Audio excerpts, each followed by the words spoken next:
Envision studying your entire life to become a mage only to fall short due to your peasant status.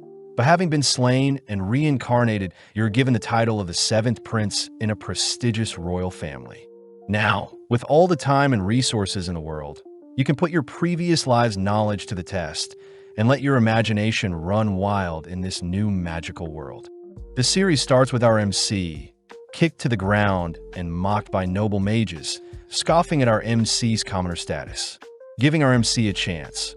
A soul mage steps up, offering our MC a chance to strike them down, but sadly our MC can only muster up a small ball of magic.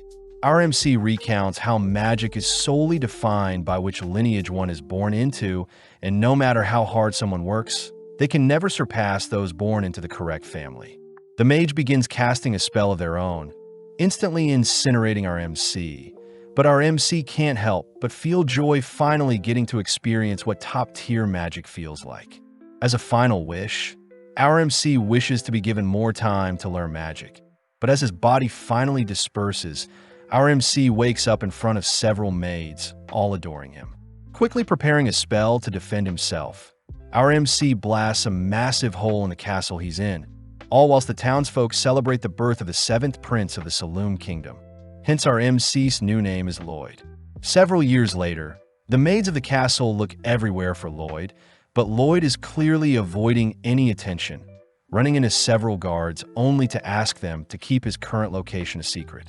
As Lloyd runs off, the guards wonder if they should grow closer to Lloyd, remembering how Lloyd is the seventh born in their family, so Lloyd most likely won't inherit the throne.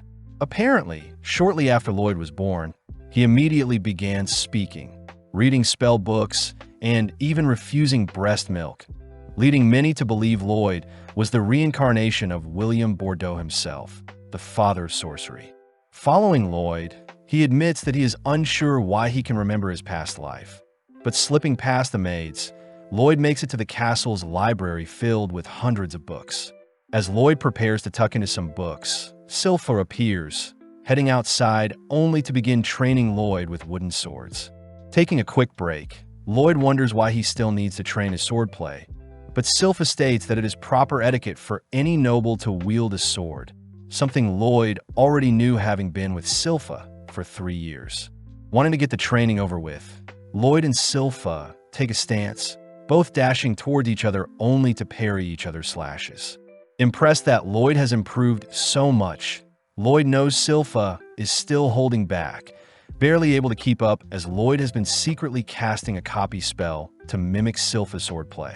Even still, due to Lloyd's smaller body and build, Sylpha begins driving Lloyd into a corner, pushing him back. Assessing the situation, Lloyd tests out another skill to compensate for his childlike body, suddenly increasing his strength along with levitating his body. Now able to completely match Sylpha's slashes and movement, Lloyd forces Sylpha to take things more seriously. But when Lloyd attempts to weave in a sneak attack, Sylpha catches Lloyd off guard. Having already known Lloyd was using magic, Sylpha trips Lloyd, only to disarm and smack him on the head, revealing Lloyd's levitation magic.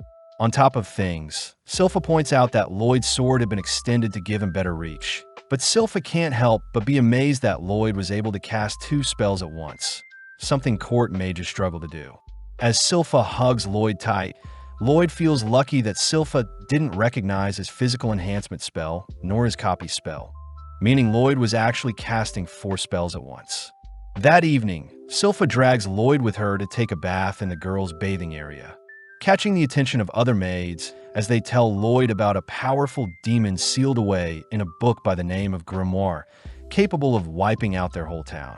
Sylpha adds that the grimoire is hidden in an underground library, but suddenly the girls find it adorable Lloyd is acting strange, all fighting over whose bed Lloyd will be sleeping in tonight. Sneaking off, Lloyd grows intrigued by this hidden library, sneaking around at night with a concealment spell. Easily sneaking past the guards in front of the forbidden library, Lloyd manages to break the powerful seal keeping people out, amazed to see the vast library still standing. Taking a look around, Lloyd begins reading some books, suddenly spotting books in particular begin to float around him. Unveiling its dragon head, the book introduces itself as Grimoire, asking Lloyd to unseal it. Knowing Grimoire is the monster Sylpha spoke about, Lloyd grows skeptical seeing Grimoire offer Lloyd some gold. Inspecting the gold, Lloyd says he knows Grimoire used creation magic along with some dust to make the gold, shocking Grimoire. Hearing that Lloyd plans on strengthening the seal on the demon, Grimoire gets terrified, stating that he has calmed down and no longer wants to wipe out the world, but Lloyd isn't buying it. Desperate, the demon offers to teach Lloyd some ancient magic, but that finally gets Lloyd to listen. Yearning to learn more, Lloyd instantly dispels Grimoire's current seal, surprising the demon as he fires off a devastating ancient spell at Lloyd, shredding the surrounding library. As the smoke clears, the demon is horrified to see Lloyd has erected a perfect barrier, a spell that consumes and nullifies Grimoire's volley of ancient spells. Getting hot and steamy, Lloyd reaches out to the remaining residue of ancient magic around his barrier, allowing the magic to tear away at his finger as Lloyd begs Grimoire to show him more. Pissed, Grimoire duplicates his head, beginning to cast a dual spell, but once again Lloyd's barrier perfectly blocks it. Inspecting the spell, Lloyd knows that such a spell can only be cast by demons with two mouths, but it's simply an advanced version of the same spell from earlier. Terrified at Lloyd's capabilities, Grimoire attempts to flee, but Lloyd has preemptively constructed barriers to keep anything else from being destroyed. Trapping the demon in one of his barriers, Lloyd lets loose a fire spell of his own, burning up the demon all whilst trapped in one of Lloyd's barriers. After a while, Lloyd realizes that Grimoire is still alive, asking Grimoire to wait as Lloyd reverts all the damage done to the library. Amazed by Lloyd's amazing feats, Grimoire decides to call Lloyd Master, but Lloyd is more curious as to why demons can't be slain with magic. Seeing as he is no match, Grimoire offers to be Lloyd's familiar, only to transform into a cuter form. Offering to sit inside Lloyd's pocket, Grimoire takes the chance to dive into Lloyd's mind, mortified by the dense mana a mere child has. Knowing that he stands no chance, Grimoire asks to be called Grim, choosing to obey Lloyd's every command for now. Several days later, a blonde boy suits up like normal, heading through the mansion only to enter the library. As Grim hides, Lloyd greets his big brother Albert, both heading outside to see Albert training. Casting a small spell, Albert knocks down his target flawlessly, something Lloyd expected since Albert is the second prince, both smart and physically capable. Seeing as Albert wants Lloyd to show off what he's got, Lloyd gladly obliges, but not wanting to draw too much attention, Lloyd states he'll only graze the targets. Firing off multiple spells, Lloyd successfully tricks the onlookers into believing Lloyd isn't as competent as Albert, but Lloyd is more curious about adding spin to each of his magic spells. With Albert briefly glaring at Lloyd, Albert asks that Lloyd use the training area as he likes, heading elsewhere with his party. Now alone, Lloyd gets excited, wanting to mimic Grim's dual incantation with two heads. Although Grim states that only demons can cast such a dual spell, Lloyd gets an idea, absorbing Grim into his palm to act like a second mouth. Impressed that Lloyd knew of such a technique, Grim and Lloyd begin chanting simultaneous spells, but Grim instantly gets freaked out not recognizing the spell Lloyd is chanting. Pausing, Grim demands to know what spell Lloyd is casting. Shocked to hear Lloyd was trying a spell stack, purposely mixing multiple spells to have them cast simultaneously. Hearing that Lloyd was trying to stack on 100 spells at once, Grim yells that only 2 to 3 spells can be stacked, otherwise the incantation would take too long. Understanding the situation, Lloyd takes over Grim's mouth, both taking a deep breath only for both mouths to begin chanting powerful spells. Seeing as Lloyd is folding together the essence of 2 magic types itself, Grim fears that the output would be devastating, watching as Lloyd incredibly unleashes a dual spell that ruptures into the skies. At the same time, Albert's retainers wonder why Albert spends so much time with a talentless boy like Lloyd, but Albert corrects them, stating that Lloyd had intentionally grazed all the targets the same way, believing that Lloyd will become a great sage one day. With one of the retainers refusing to believe so, we cut outside to see Lloyd has massacred the surrounding area, even tearing a hole through the stratosphere to reveal the constellations themselves. Briefly admiring the sky, Lloyd rushes to repair the clouds, returning the nighttime back to daytime. The next day, Grimm shows off the newspaper reporting on a mysterious phenomenon tearing apart the skies. But Lloyd is more fixated on the story on the back of the newspaper regarding adventurers conquering a dungeon and bringing back loot. Wanting to explore a dungeon of his own, Grimm struggles to hold back Lloyd, but Lloyd reassures Grimm that he's got everything figured out. Taking out an acorn, Lloyd casts a growth spell, creating an exact clone of himself that mimics his movements. Although Grimm is impressed, Lloyd is still worried, knowing that Silpha observes and tracks every bit of growth Lloyd experiences, meaning a mere dummy clone won't trick everyone. Getting an idea, Lloyd successfully manages to escape the castle undetected, asking Grimm if everything is fine on his end. It turns out that Lloyd had placed Grimm's soul into his clone's body, all whilst absorbing Grimm's body into his palm. Now that Lloyd's clone is more lifelike, Lloyd successfully tricks the maids, but Grimm wonders if he can cause a mess while Lloyd is gone. Sadly, since Lloyd can still communicate with Grimm, Lloyd thanks Grimm for all the help, flustering Grimm as he chooses to make Lloyd proud and not act up. Having flown far enough from the castle, Lloyd wonders where he can find a dungeon, suddenly halting as he spots a pink-haired girl fleeing from some monsters. In an instant, the girl sends one of the monsters flying, blitzing around only to begin dismantling the monsters, finishing off with an energy blast that shreds the monsters. Having witnessed everything, Lloyd recognizes the girl's techniques as a form of chi, something martial artists use.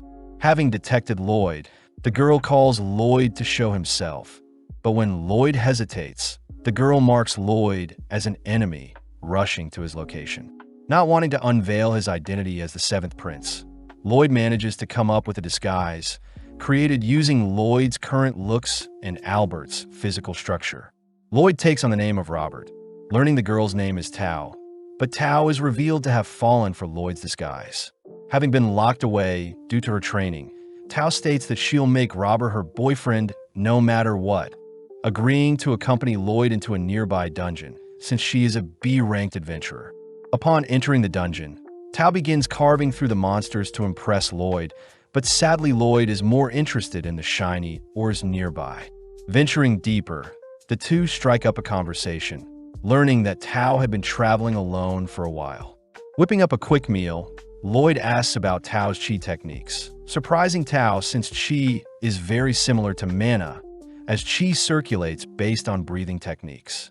Tao takes the chance to flirt with Lloyd, but gets surprised seeing Lloyd beginning to breathe strangely, realizing that Lloyd is trying to mimic her chi breathing. Warning Lloyd against it, Tao can't help but notice how stern Lloyd is about learning chi breathing, agreeing to teach Lloyd anything she knows, which earns her a smile from Lloyd.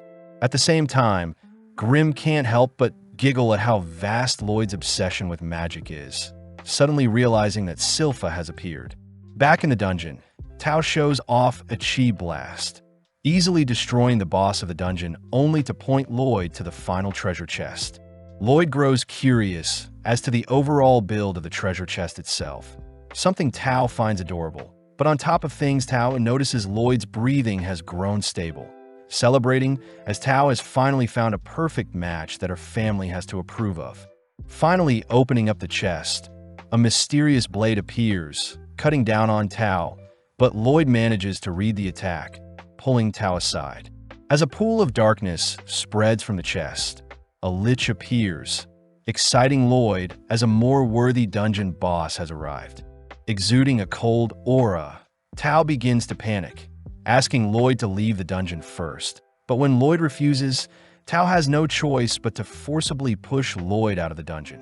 Evading the creature's strange magic, Tao states that a lich is a creature even A-ranked adventurers struggle with. Therefore, she plans on stalling the creature long enough for Lloyd to escape. Flying through the air, Lloyd is sad as he wanted to watch the lich in action, but erecting several barriers, Lloyd halts his movements. When Lloyd asks for Grimm's advice, Lloyd notices Grimm is barely responding, begging Lloyd to come home. At the same time, Tao grows more fatigued, looking for an opening to escape herself. But the Lich suddenly speaks up, having identified Tao's Qi technique. The Lich scoffs at Tao's inferior technique to magic, annoying Tao as she states that Lloyd was the only person that thought of Qi as interesting, unlike every magic user Tao ran into. Breathing in, Tao bolts forward, clashing into the Lich's barrier. But having anticipated such a thing, Tao begins to fire off hundreds of punches, ultimately breaking a hole in the Lich's barrier. Collapsing to the ground, Tao knows she has completely exhausted her energy, hopelessly watching as the Lich appears behind her, mocking her pathetic attempt. Choosing to end the battle, the Lich fires off another shard of magic. But Lloyd appears, nonchalantly blocking the spell along with reassuring Tao that he's here to help. Seeing as Lloyd needs to return home to Grim quickly, both the Lich and Lloyd begin chanting spells. But in an instant, Lloyd dashes behind the Lich, a technique the Lich doesn't recognize. Firing off a volley at Lloyd, the Lich watches as Lloyd begins stalling by erecting a barrier. But taking a deep breath, Lloyd combines a movement spell with his Qi breathing technique. Dashing around the Lich, Lloyd notices the Lich firing more magic at his barrier. But Lloyd's barrier easily defends, giving Lloyd more time to perfect his breathing. Seeing as his own barrier is slowing him down, Lloyd shatters his own barrier, accelerating further as he maneuvers around the dungeon, all whilst evading the Lich's magic. Finally condensing two techniques into one, Lloyd counters the Lich's magic with a technique he just created, firing off hundreds of slashes, all whilst tuning the spell's speed and sharpness. Terrified to see a mage using Qi, the Lich attempts to hold on, but seeing Lloyd's technique shredding his spells, the Lich is forced to project a barrier, but Lloyd's technique cuts clean through both the barrier and the Lich itself. Dazzled by Lloyd's show of strength, Tao and Lloyd finally claim the dungeon's treasure, disappointed to see a mere rusty blade infused with mana as their reward. Out of nowhere, the dungeon begins to crumble, beginning to retract the treasure chest, leaving Lloyd and Tao to keep the old blade only. Wanting to inspect the treasure chest itself, Lloyd sticks around to take the chest as well, but they are both forced to escape before the dungeon closes. Outside, Tao asks about Lloyd's new technique he created, something Lloyd isn't sure of himself, but Tao recognizes it as a secret Qi technique she has only heard of in tales. As Lloyd flies off, Tao promises to grow stronger so that Lloyd can finally pay more attention to her. But Tao forgets to ask where she can find Lloyd. Flying through different regions, Lloyd finally returns home, spotting his clone all beat up. Grim reveals that Silpha had asked for a sparring match like usual, but grew disappointed seeing how weak Lloyd's clone had gotten, beating his clone senselessly. Showing off the dungeon's knife to Grim, Lloyd douses the knife with hot water, only to scrape off a layer of mana essence. Lloyd explains the mana essence is used to enchant any weapon, with the dungeon blade in particular being enchanted with a power booster. Placing the mana essence into a flask with water, Lloyd shakes up the flask, only to cast a purification spell in order to extract the ingredients of the mana essence. Revealed to be a mixture of oil, silver, and hematite, Grim recognizes the ingredients as materials from a monster core, giving Lloyd the idea to create more essence since he had retrieved the dungeon's core in the form of the treasure chest. Needing silver, Lloyd rushes to ask his father, King Charles, for a bag of silver coins, only to begin melting the silver down. Next, Lloyd spars with Silpha for a wager, managing to catch Silpha off guard with a sneak attack combined with some magic, but Silpha had reacted fast enough, appearing from one of Lloyd's creations, only to defeat Lloyd. Even after losing, Silpha agrees to give Lloyd the jar of oil he had asked for, scaring Grim as Silpha was even able to defeat Lloyd with her pure swordsmanship skills alone. With all the ingredients needed, Grim and Lloyd complete the mana essence, rushing to Albert to ask for a weapon to enchant. Seeing as his adorable Lloyd is requesting something of him, Albert asks for his knights to hand over their weapons, all immediately offering Lloyd all their weapons to enchant. The knights know that enchanting weapons usually go horribly, all bidding their precious swords goodbye as they have no faith in the 10-year-old Lloyd to enchant their weapons. But having heard all of the knights mocking his master, Grim gets fired up to prove the knights wrong. As Lloyd begins layering on 2 to 3 enchantments, Lloyd unfortunately shatters the first blade, being too weak to withstand Lloyd's enchantments. Soldiering on, Lloyd works through the night, only to report to Albert that he managed to enchant 50 out of 120 swords, frightening Albert, as even the greatest enchanter has only a 10% success rate. Inspecting the blades, one of the knights refuses to believe Lloyd enchanted the blades, but when the knight goes to sheath his blade, his holster is suddenly cut into 2 by the newly enchanted sword. Spotting a glowing blade in particular, Albert is mesmerized by the enchantments, offering Lloyd to join him on a monster hunt given by their father. Heading out of town early the next day, Lloyd accompanies Albert and Silpha, all heading towards a forest via carriage. Lloyd asks where the monsters they are hunting will be, excited to hear the monsters reside near a lake, especially since Lloyd can see how strong his enchanted blades are. As Silpha admires Lloyd's adorable expressions, Albert can't help but tease Silpha for clinging on to Lloyd too much, but Albert is silent seeing Silpha draw her sword. Just then, Silpha detects creatures approaching, spotting that the monsters are all wielding steel equipment. Pumped up, the knights protecting Lloyd and Albert all rush into formations, ready to test out their new enchanted gear. All whilst Grim spots Lloyd using a chi breathing technique to detect all objects in his surroundings. Plus, Lloyd always has his barrier spell ready to protect himself. Seeing the knights engage the monster, the knights flawlessly cut through the creatures, all thanks to Lloyd's enchantments. Praising Lloyd, Albert declares that Lloyd truly is a prodigy, but they both suddenly spot a monster rushing them.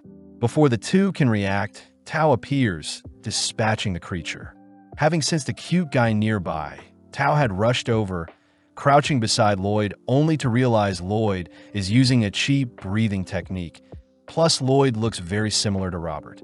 As Tao senses another monster attacking from behind, Silpha is forced to save her, demanding that Tao step away from her precious Lloyd. Stopping the girls from fighting, Albert asks Tao to accompany them, all setting up camp for the night near a lake. Thanking Tao for escorting them, Tao points out how although Albert is cute, Albert wasn't the cute guy she was detecting. Hiding from Tao, Lloyd realizes it's his chi breathing that may blow his cover, choosing to lay low and hide in his tent for the rest of the night. But Lloyd suddenly realizes that Silpha was changing in his tent. Demanding to know why Silpha is sharing a room with him, Silpha states that she is the only person that can protect Lloyd, trapping Lloyd between her thighs. Entering the tent, Tao is flustered seeing Silpha pinning Lloyd down with her body, swiftly evading a dagger thrown by Silpha. As the girls begin to bicker and argue, Lloyd manages to sneak away, but Albert teases Lloyd for attracting so many girls. Albert points out how Silpha has changed a lot ever since she started looking after Lloyd, shaking as he remembers something. But at the same time, Silpha and Tao beat up the knights watching them arguing. As Silpha puts on some clothes, Tao says she has been hired to fix up a nearby shrine, but before Tao can leave, a monster appears smashing up a portion of the campsite. As everyone prepares to engage the creature, they all recognize it to be a bear wolf, but as the knights begin attacking the creature, Grim is seen acting weird due to the broken shrine nearby. As Tao distracts the creature, she buys enough time for Albert to draw his sword, suddenly casting an infernal spell that incinerates the wolf in one shot.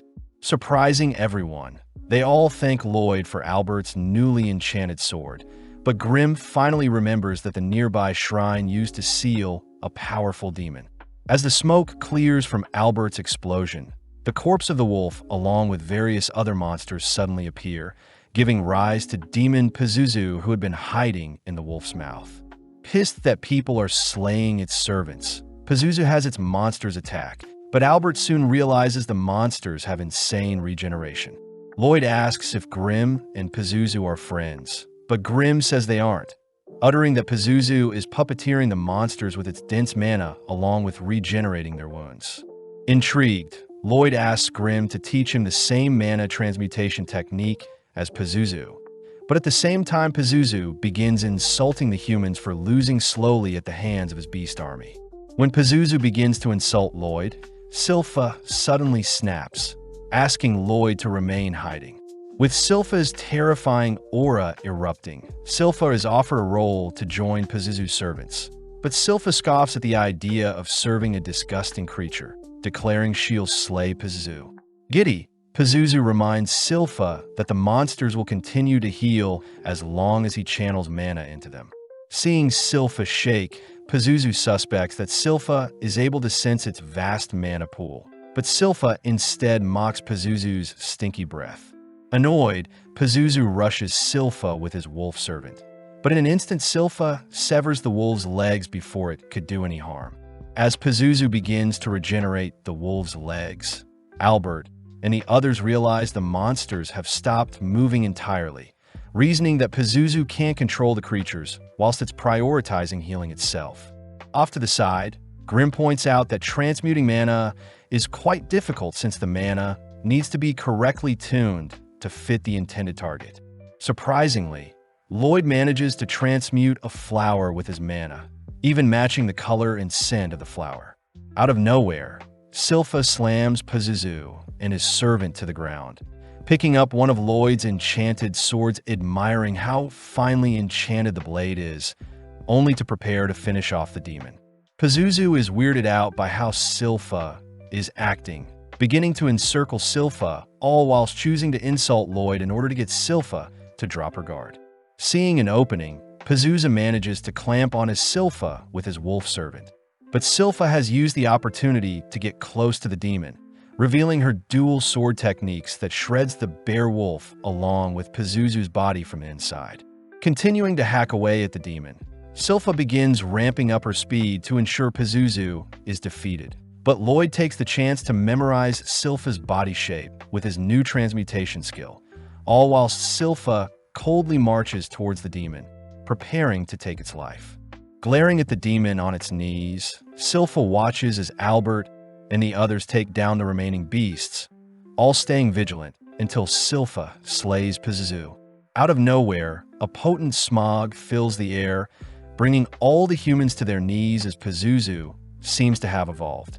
Pazuzu states that he had escaped his 100-year seal finally, annoyed that all his hard work nurturing his servants have all gone to waste.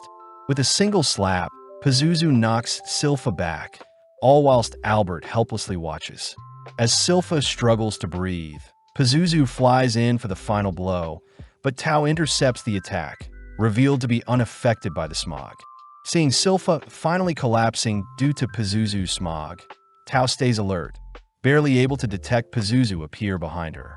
As Tao throws out a kick, she ends up getting snatched up from the feet and punched, but Pazuzu wonders why Tao is unaffected by his smog. Seeing Tao breathing weirdly, Pazuzu realizes Tao is using a strange breathing technique, but forcing herself away from the demon, Tao is forced to kick and blast Pazuzu away, swiftly stabilizing her breathing, but suddenly realizes a monster has snuck up on her.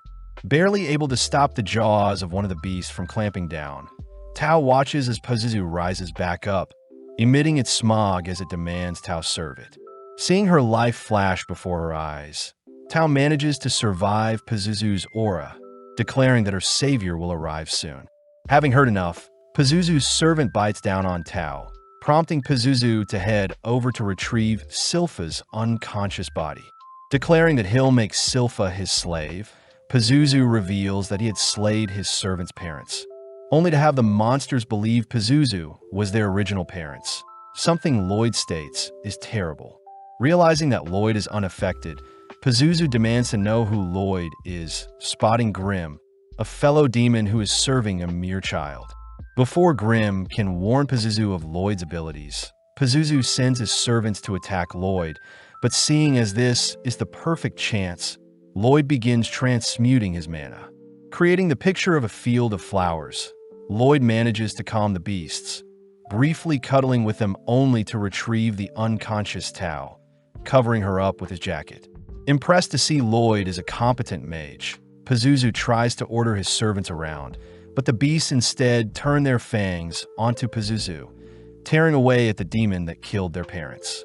Having sustained a decent amount of damage, Pazuzu chooses to dispose of his own servants, slamming them together only to kick them to the ground. Seeing Pazuzu harming his own servants, Lloyd wonders why demons can't be defeated with magic. Something Grimm mentions is probably since it's never been done before. As Pazuzu's mana begins to swell up, the surrounding area begins to perish, but Lloyd is more curious as to how much mana it will take to defeat a demon. Revealing his own mana pool, Pazuzu suddenly freezes at the sight of Lloyd's mana. Something Grimm knew Lloyd was concealing, and is the reason Pazuzu's smog didn't affect Lloyd whatsoever. Finally able to let loose, Lloyd attempts to trap Pazuzu in a barrier, but Pazuzu barely manages to escape. Realizing that Lloyd is attempting to cage him, Pazuzu attempts to flee, but Lloyd is dead set on trapping Pazuzu with his barriers. Floating all throughout the skies, Pazuzu continues to evade capture, all whilst Grimm learns Lloyd is capable of casting 20 spells at once. But making use of Grimm, Lloyd increases his spell output. Seeing as there are no escape routes in the skies to flee, Pazuzu dives into the sea, terrified to see Lloyd is still hunting him down in the water. Proud of himself, Pazuzu manages to hold out, believing that he's finally escaped. But as he breaches the water's surface, Pazuzu realizes Lloyd had been toying with him this entire time, having been trapped in one of Lloyd's larger barriers. Attempting to find a way out of Lloyd's cage, Pazuzu refuses to be one of Lloyd's lab rats. But Lloyd is confused at how hypocritical Pazuzu is, seeing as Pazuzu had used his servants as lab rats. Seeing Lloyd prepare multiple spells, Pazuzu begins begging for his life. Making use of the strongest fire, wind, earth, and water spells, Lloyd forms a 100-length sequence incantation, boosting the spell's cast time by threefold, only to surround Pazuzu with his incantation. Unleashing his incantation, Lloyd proudly claims that he is currently casting 240 spells per minute, but not even 5 minutes later, Lloyd is forced to halt his incantation. Seeing Pazuzu drained, Grimm points out that magic to demons is like light and sound to humans, and overwhelming a human with light and sound will drain them, just like what Lloyd did to Pazuzu with his magic. Seeing as Pazuzu has completely given up, Lloyd focuses on Albert and the others who have begun to wake up, rushing to their side to explain what transpired whilst they were asleep, all whilst Grimm and Pazuzu have a chat. Grimm advises that mages that have the most fun will ultimately live the longest, something Pazuzu also realizes as he finally passes away. Seeing the ashes of Pazuzu, Grimm takes the chance to absorb what remains, able to restore a fraction of his original form, what was lost. Back with Lloyd, Lloyd seems to have convinced everyone that a powerful mage by the name of Robert defeated the demon, exciting Tao as she demands to know where Robert is. As the gang return to report their hunt to the king scolds Albert for not being more prepared for the monster hunt, wondering where Robert and Tao are, wanting to reward them. Sadly, Albert reveals that Robert was never seen by anyone. As for Tao, she ran off in search of Robert. Changing topics, Albert asks for his father to consider Lloyd as a possible candidate for the throne, stating that Lloyd's genius with enchantments may prove fruitful for a ruler. Impressed to hear his seventh son is so gifted, the king asks if Lloyd would join his brothers to fight for the throne, but Lloyd flat out rejects the offer. Later that day, Lloyd is seen playing with a fluffy beowulf, having followed Lloyd home from the forest. Grimm begins to get jealous seeing how much Lloyd is admiring his new pet, choosing to fluff himself up to get Lloyd's attention. Seeing as Silpha is approaching, Lloyd quickly stuffs Grimm inside the beowulf's fur, only to tell Silpha that his new pet will be called Shiro. As Silpha and Lloyd brainstorm tricks they can teach to Shiro, Albert and the king both chat about Lloyd's future, both expecting great things from Lloyd. Getting to work, Lloyd manages to teach Shiro basic tricks, but wonders how he should train Shiro to execute more tougher actions. Having tried to infuse his mana with more specific commands, Shiro unfortunately isn't able to understand Lloyd's complex task, prompting Lloyd and Silpha to wonder if there is a monster expert that can help. With them both suddenly remembering Princess Elise, they all head over to her garden tower. Grimm learns that Elise is the 6th princess of Saloon, being Lloyd's older sister by 3 years. Out of nowhere, Elise pounces on Lloyd, wrestling him only to give him a greeting smooch. Seeing Lloyd knocked out, Eris, Elise' maid, reprimands Elise for going too far with Lloyd. Turning to see Shiro, Elise can't help but cuddle with the adorable creature, but seeing this, Lloyd asks if Elise can show off one of her own monsters. Out of nowhere, a lesser Fenrir appears, snatching away Sylpha's headband. Lloyd is shocked, seeing as the monster slipped past his detection. Lloyd is intrigued as to what command Elise gave to the Fenrir in order to have it time its approach. Asking for Elise to teach him all she knows, Elise gladly obliges, revealing that a deep bond with any animal will involve lots of love. Demonstrating her powers, Elise calls for the animals to surround her, stating that love is a technique anyone can learn. With Elise sending her animals to tease Sylpha and Eris, they all suddenly spot Lloyd is calmly taming some animals of his own. Having not considered using love before, Lloyd begins to think of how he should love Shiro. All while Sylpha dreams of the day Lloyd shows affection for her. Reconstructing Elise's taming technique, Lloyd notices that Elise had channeled mana into her animals via her head, allowing her to communicate with nothing but thoughts. Trying it out, Lloyd manages to establish a connection with Shiro, having him run circles only to leap into the air. Happy to see it worked, Lloyd and Shiro cuddle for a bit, all whilst Eris praises Lloyd for replicating a monster tamer's technique. Elise cries that love is the most important factor for taming monsters, something Lloyd doesn't disagree with, especially since the tamer must get to know the monster they want to tame first. Seeing Lloyd adorably explain love, Eris, Sylpha, and Elise all adore Lloyd, rushing to his side only to begin loving him.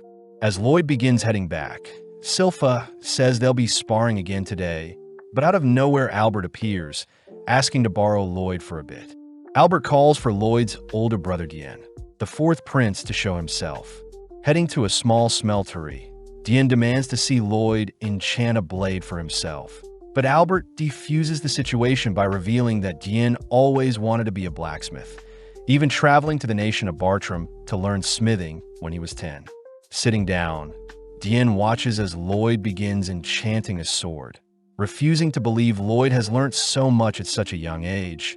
But when Lloyd finishes up his enchantment, Dien can't help but tremble seeing how magnificent Lloyd's enchantments are. Getting excited, Dien states that Lloyd can help Dien achieve his dream of creating the ultimate spellbound sword, a weapon that has enchantments built into it and layered onto it. Dien reveals that he was never capable of casting magic like most mages. Therefore, Dien wants even normal humans to wield magic when they swing a spellbound sword around. Only interested in the production process of a sword, Lloyd agrees to help Dien out, both getting to work as Dien sets the goal of creating a sword that can shoot fire. First, Dien heats up a piece of steel, asking Lloyd to first layer on a fraction of the fire incantation, but the steel immediately shatters. As Lloyd attempts a weaker enchantment, Dien can't help but notice Sylpha and Shiro interested, having Sylpha help out with hammering the steel, but sadly Lloyd's powerful enchantments are still too strong for the piece of steel. Completely baffled, Lloyd racks his head for an alternative solution, reassured by Dien that Lloyd could try as many enchantments as he likes, especially since Dien bought a bulk of mana essence for cheap. Suddenly realizing something, Lloyd inspects the mana essence. Realizing that the hematite in the essence is way too weak, Lloyd asks if Dien has any spare hematite lying around. Upon hearing that Dien doesn't, Sylpha offers to accompany Lloyd to a dungeon, both heading to the Adventurers Guild. Entering the guild, Lloyd greets Katarina the receptionist, only to fill out a form for his details. Next, Lloyd is asked to place his hands on a crystal ball, something Lloyd knows is used to measure one's stats. Fearing that his current power level will destroy the orb, Lloyd begins compressing his mana, managing to achieve an overall rank of E. As the other adventurers laugh at Lloyd's poor rank, the receptionist points out that Lloyd has a magic stat of a rank, making him comparable to the mighty Silver Blader, something the other adventurers refuse to accept. Legend has it that the Silver Blader flawlessly carved through every dungeon they entered, achieving an A-rank status only to disappear. Seeing the adventurers continue to mock Lloyd, Sylpha can't help but scare the men a bit, revealing herself to be the infamous Silver Blader who supposedly vanished. When Sylpha attempts to re-register herself, the receptionist sadly states that Sylpha has been demoted to C rank. Unfortunate, since every party needs a B rank if they want to enter dungeons. At that moment, Tao appears offering to assist, seeing as she is an A rank adventurer, but Sylpha quickly ignores her. Sylpha learns that Tao had failed to find Robert, even searching various dungeons for him. But willing to compromise, Tao demands to have a date with Albert as reward if she helps Lloyd explore a dungeon. With Sylpha retrieving Lloyd's jacket from Tao, Lloyd admires how interesting of a life Sylpha must have had in the past, hearing that Sylpha in her past had only ever failed to take down the Assassin's Guild, a ragtag group of adventurers. Having picked out a dungeon, the gang immediately set out, explaining their goals to Tao, swiftly working their way to retrieve the core of the dungeon. At the same time, Albert checks in on Diane, happy to see Diane and Lloyd are getting along well, but Albert states that a war will break out soon. Trembling at the thought of being unable to help, Diane declares that he'll create the spellbound swords to help his kingdom, spotting Lloyd and the others returning. Getting back to work, Diane and Lloyd manage to finish off their first blade, heading straight to the training area only to eradicate their test targets, terrifying everyone. Having named the Blade D-Lord, Lloyd heads to bed, exhausted from spending the entire day fine-tuning the blades along with mass-producing them.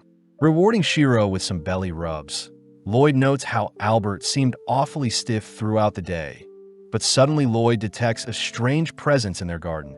Impressed, Shiro wasn't able to pick up the mysterious presence. As the mysterious figure begins running around the garden, Lloyd suddenly appears, asking to have a chat. When the figure attempts to flee, Lloyd simply erects a barrier, cutting off any escape. Seeing no other option, the figure unveils their hood, apologizing as she blasts Lloyd with a sweet scent, but Lloyd realizes it's poison. Attempting to cleanse the negative effects, Lloyd suddenly collapses, having failed to neutralize the girl's poison. Lloyd deduces that the girl is using a new type of toxin, hearing stories about those with strange abilities, people known as the Blighted. The girl confirms herself to be the Poison Blighted, Ren the Poison Moth. Heading over to Lloyd's barrier, Ren instantly shatters it with a kick, having weakened it with her poison. Ren reassures Lloyd he won't pass away, warning Lloyd of the side effects he may experience in the next few days. Just like that, Ren disappears, allowing Lloyd to finally rest a bit. Having seen everything, Grim learns that Lloyd is actually canceling out Ren's poison with a breathing technique, wondering why Lloyd didn't just capture her. Lloyd reveals that he plans on tailing Ren to her hideout, recognizing Ren as one of the 6 Assassin Guild members. Lloyd gets excited, wondering what the other members' special abilities are, praising Ren for concealing her presence so well, but Lloyd has already figured out their trick. As Lloyd rushes off, Sylpha and Shiro barely miss Lloyd, cutting over to the assassin members as they berate Ren for getting caught so easily. Ren states that she has discovered that the royals are mass-producing spellbound swords, a sign that there is a war coming. When Ren tries to make suggestions, the assassin members cut Ren off, reminding Ren that their leader Jade is already gone. Just then, the members detect someone watching them, forcing Lloyd to reveal himself as the members mention how they've heard great things about the 7th Prince. Seeing as Lloyd has discovered them, they have no choice but to take Lloyd out, but Lloyd is excited to see what the enemy has in store, releasing his barrier. Taking a fighting stance that mimics Tao's, Lloyd draws in a green headman, able to defend against most of his strikes, but suddenly spots one of the man's punches wrap around his arm. Introducing himself as the warp-blighted Babylon the Giant Rat. Knowing that Babylon's movements exceed what mages are capable of, Lloyd suddenly realizes someone is behind him, abruptly collapsing to the ground as Crow the Dark Raptor binds him with a curse. Following up, Galilea attempts to pummel Lloyd, but Lloyd uses brute strength to escape Crow's curse, but sadly gets entangled in Galilea's spiderwebs. With no choice, Lloyd ditches his clothes, ecstatic to have run into a user with curse speech along with people able to transmute their mana. Sensing another attacker, Lloyd begins evading several slashes from Talia, intrigued to see Talia impale her own leg, only to feel the pain in his legs as well.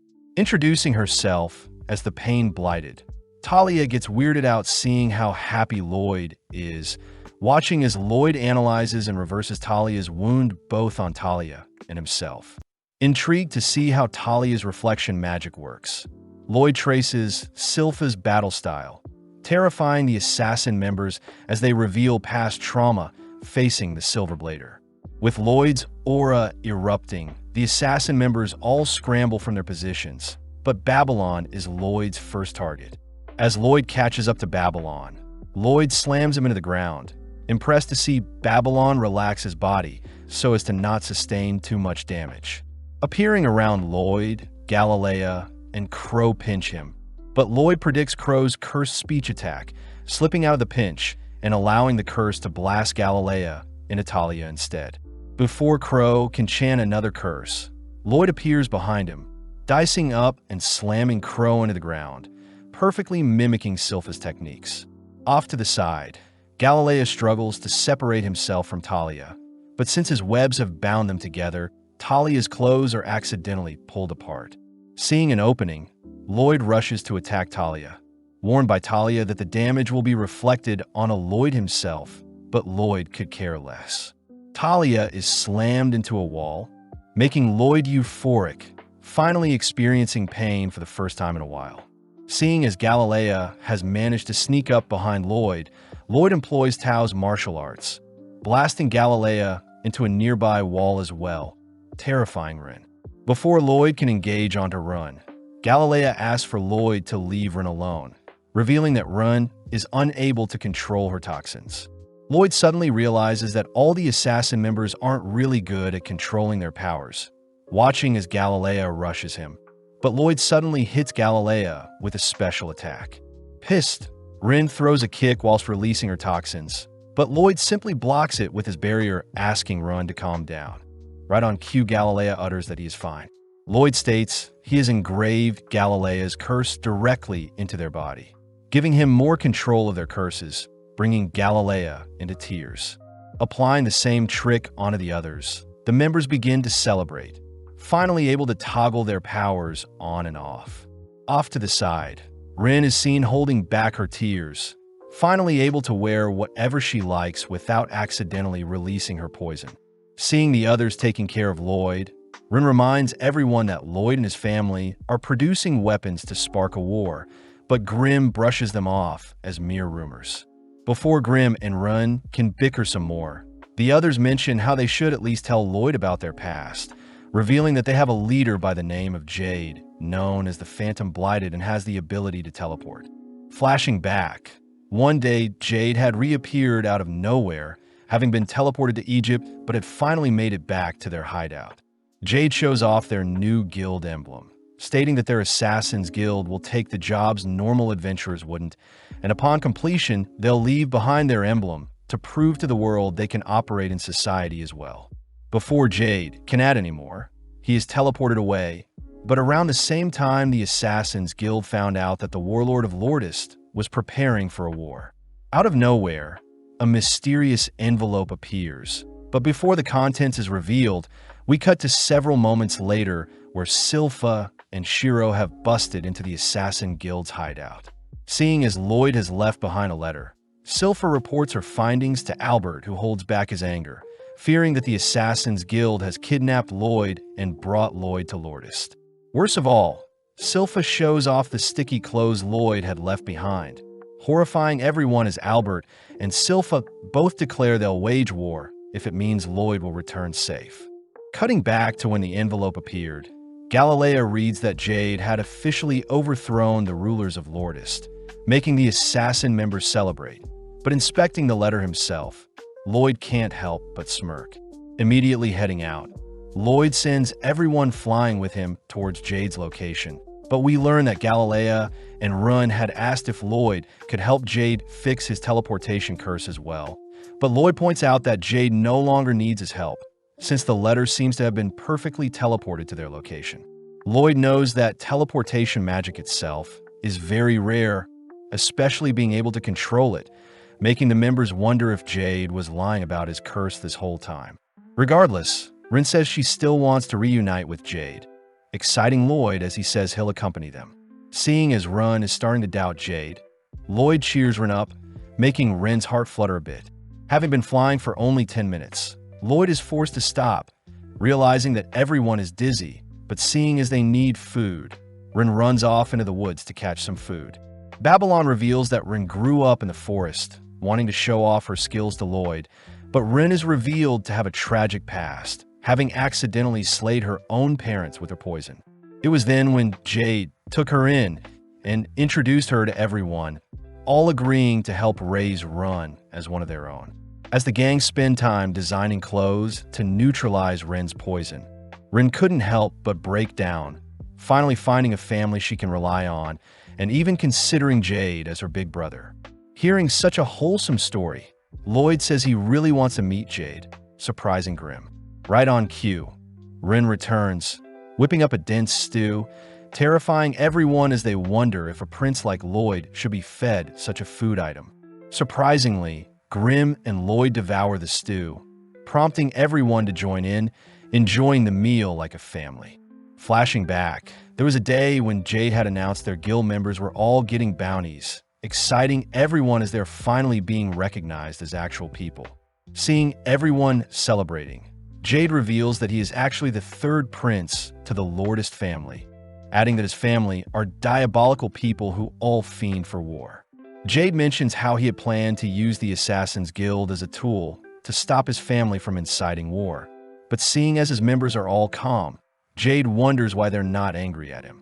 The members all remind Jade that they all have hidden pasts as well, therefore they don't really care what Jade's intentions are, as long as Jade remains a family member with everyone.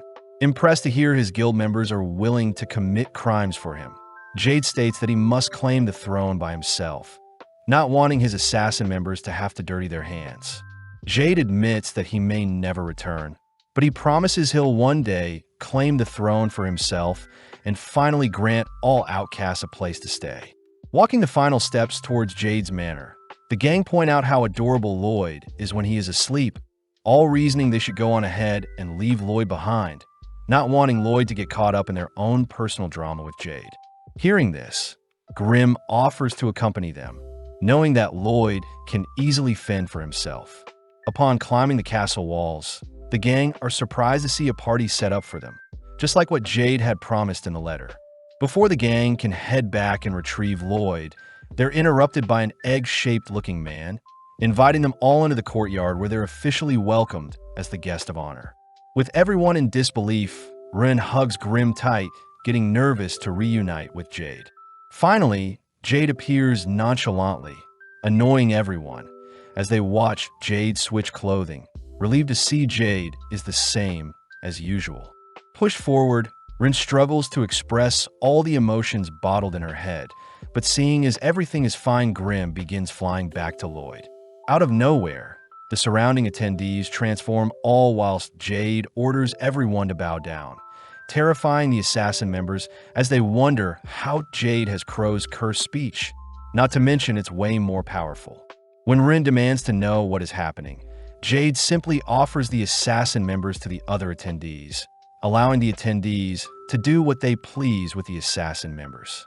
Blasting Jade with a beam, Grim cries for everyone to run, but before Grim can do anything else, Jade teleports behind him, kicking and blowing Grim away. As Jade changes his clothing, we cut to Lloyd, who has finally awoken, spotting a beaten-up Grim beside him. Grim struggles to explain the situation to Lloyd, all whilst the assassin members realize the attendees before them are actually demons from the Netherworld. Appearing beside the members, Jade reveals that he too is being controlled by a demon, Geesarm, the catastrophe from the Netherworld. Geesarm reveals that Jade is no longer alive, having struggled to hold on, but eventually Jade was forced to relinquish his body. Hearing all of this, the assassin members get pissed, preparing to unleash on a Geesarm.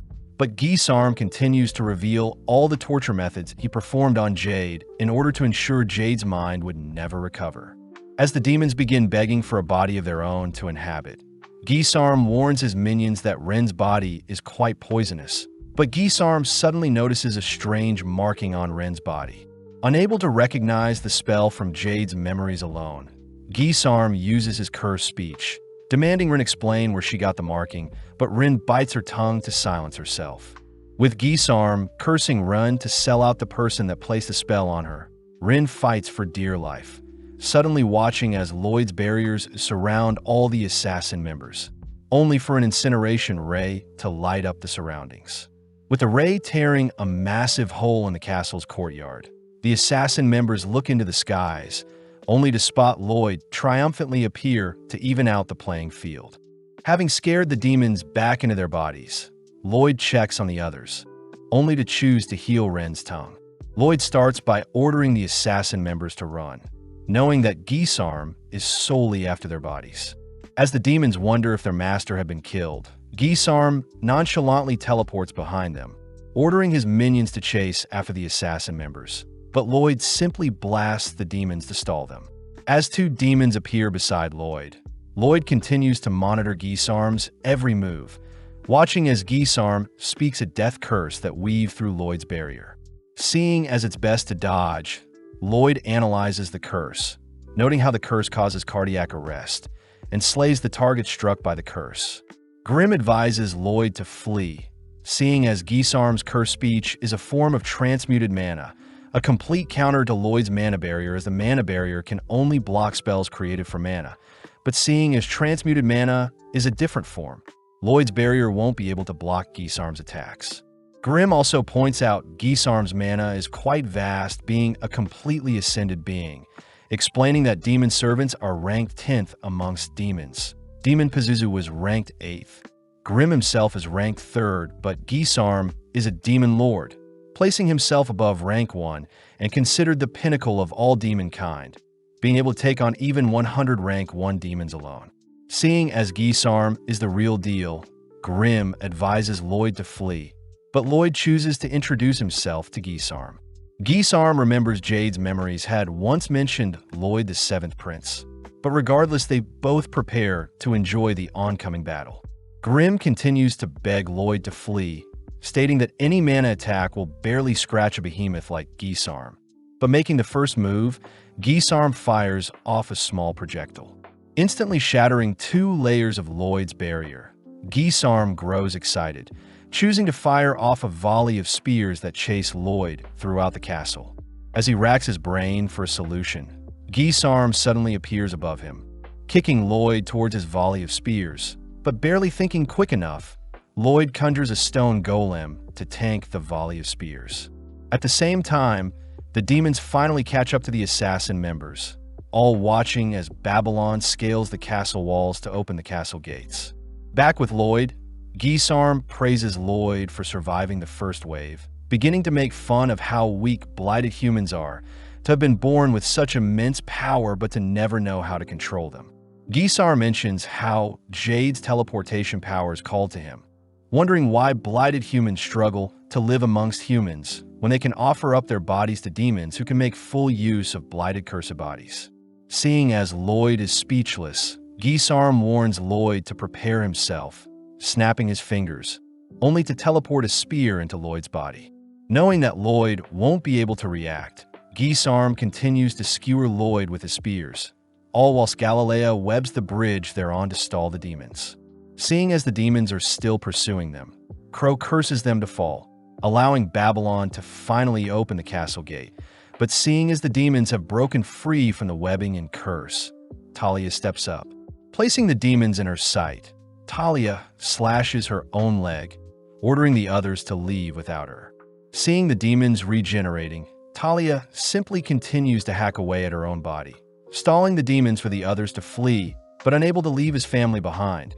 Galilea chooses to shove Crow and run through the gate, closing the gate behind him only to join Talia. Galilea promises to remain by Talia's side all the way to the very end, giving Talia enough courage to sacrifice her life if it means the demons will disappear as well. Seeing the demons attempting to stop her, Galilea holds them off with his web, watching as Talia cries out, imagining how much pain Jade must have gone through whilst trying to stop Gisarm from invading his mind. As Rin begs for everything to return back to normal, Talia pulls the trigger, all whilst Gisarm mocks Jade's memories of wanting to live peacefully with his friends. Turning to check on Lloyd's skewered corpse, Gisarm realizes he had attacked a stone statue instead, watching as Lloyd appears with a blade aimed at his neck. Nonchalantly teleporting away, Gisarm is amazed to see Lloyd is still standing, but gets thrown off hearing Lloyd wants to move their fight elsewhere.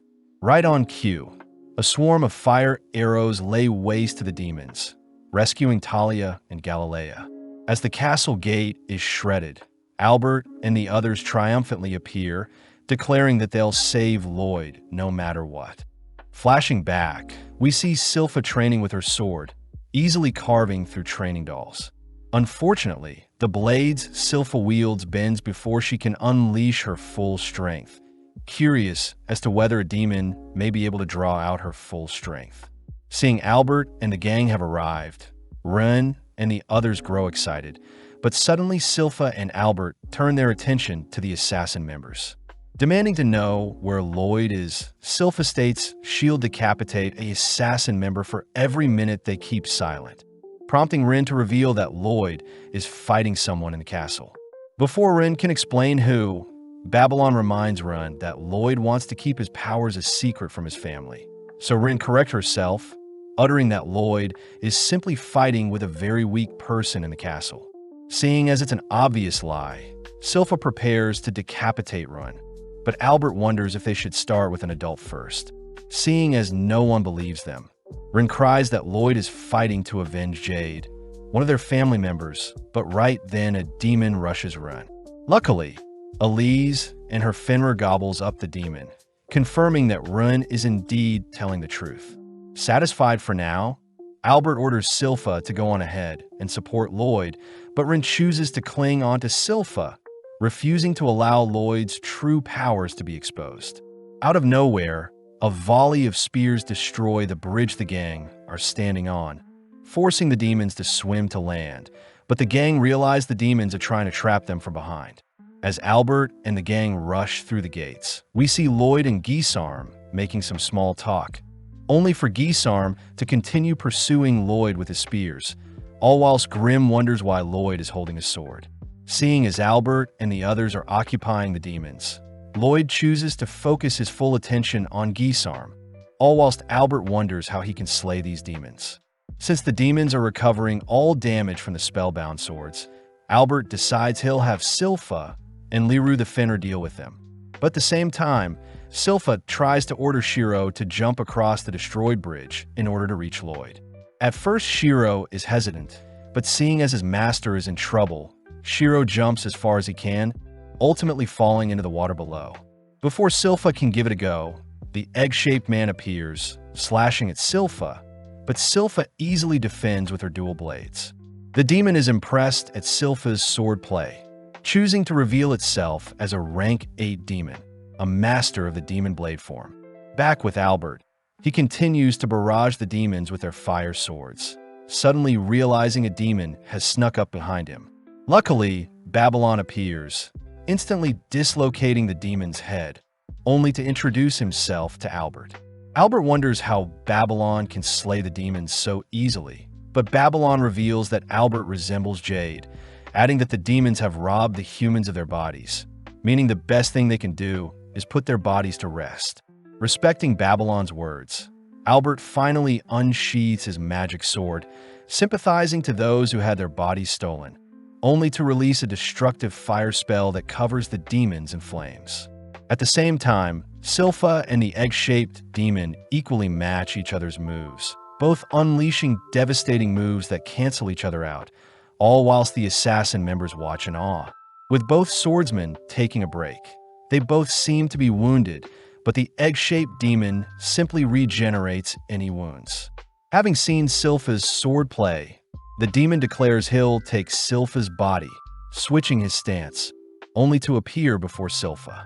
Barely able to evade the demon's slash, only to hear that the demon's current body belonged to a skilled swordsman who lived countless years, only to have its body ripped away. Having heard enough, Silpha shows off a new trick employing the demon's same slashing attack, shocking everyone.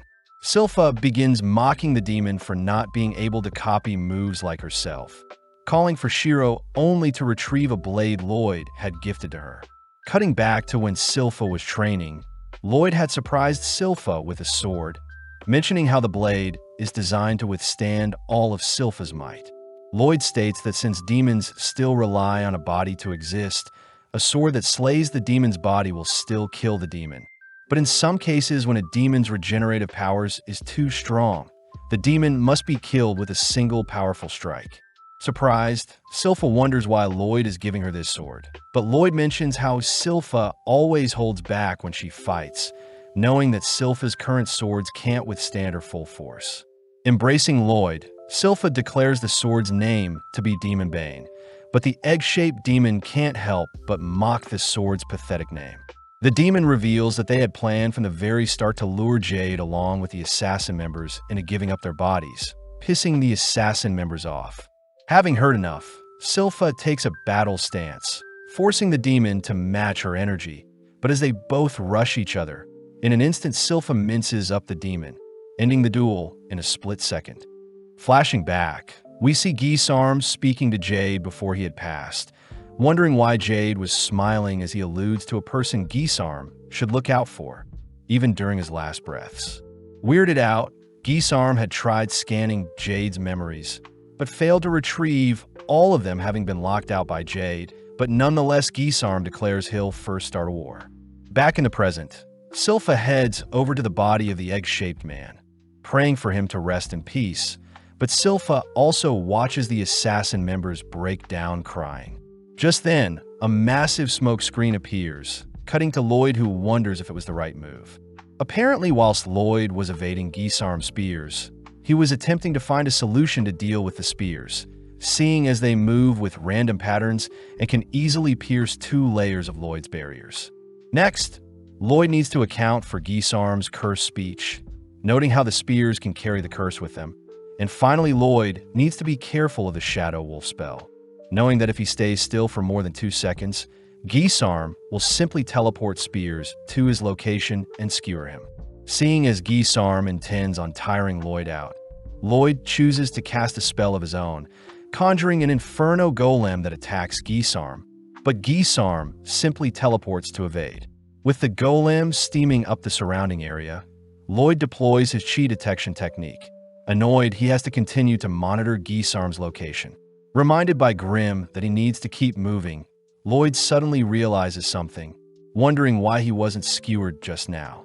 Thinking back to how the letter appeared in their hideout and how Gisarm had lured the assassin members into his domain, Lloyd realizes Gisarm must have vision of his target before he can skewer them.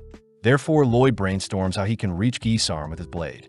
As Gisarm walks through the mist, he suddenly spots Lloyd approaching behind, but surprisingly a swarm of Lloyds have appeared as well, unable to discern the real one. Forced to tank the stabs, Gisarm identifies Lloyd with the real sword, instantly skewering it, only to praise Lloyd for a pathetic attempt. Gisarm reminds Lloyd that he can heal all wounds in an instant and is immune to physical and magical attacks, but Gisarm can't help but get weirded out by all the clones. Realizing that the skewered Lloyd was fake, Gisarm is suddenly struck with a fire spell from behind, only for the real Lloyd to blend back in with the clones. Healing back his wounds and replacing his clothes, Gisarm admits he is unable to attack since he's unsure of who the real Lloyd is, but with no other choice, Gisarm chooses to unleash a volley of spears in every direction. Spotting a barrier appearing around Lloyd, Gisarm rushes to crush Lloyd's head, but sadly, it was another clone. Wondering what other tricks is up Lloyd's sleeve, Gisarm watches as various clones dodge and weave, all dashing towards Gisarm, exciting Gisarm as he continues to dispatch the clones. At the same time, Lloyd blends in with the crowd, purposely dropping his barrier and instead concealing his presence with an invisibility spell. It's revealed that the sword Lloyd is wielding was a blade called Spelltaker, a blade that can convert absorbed spells into mana or allows the holder of the sword to analyze spells.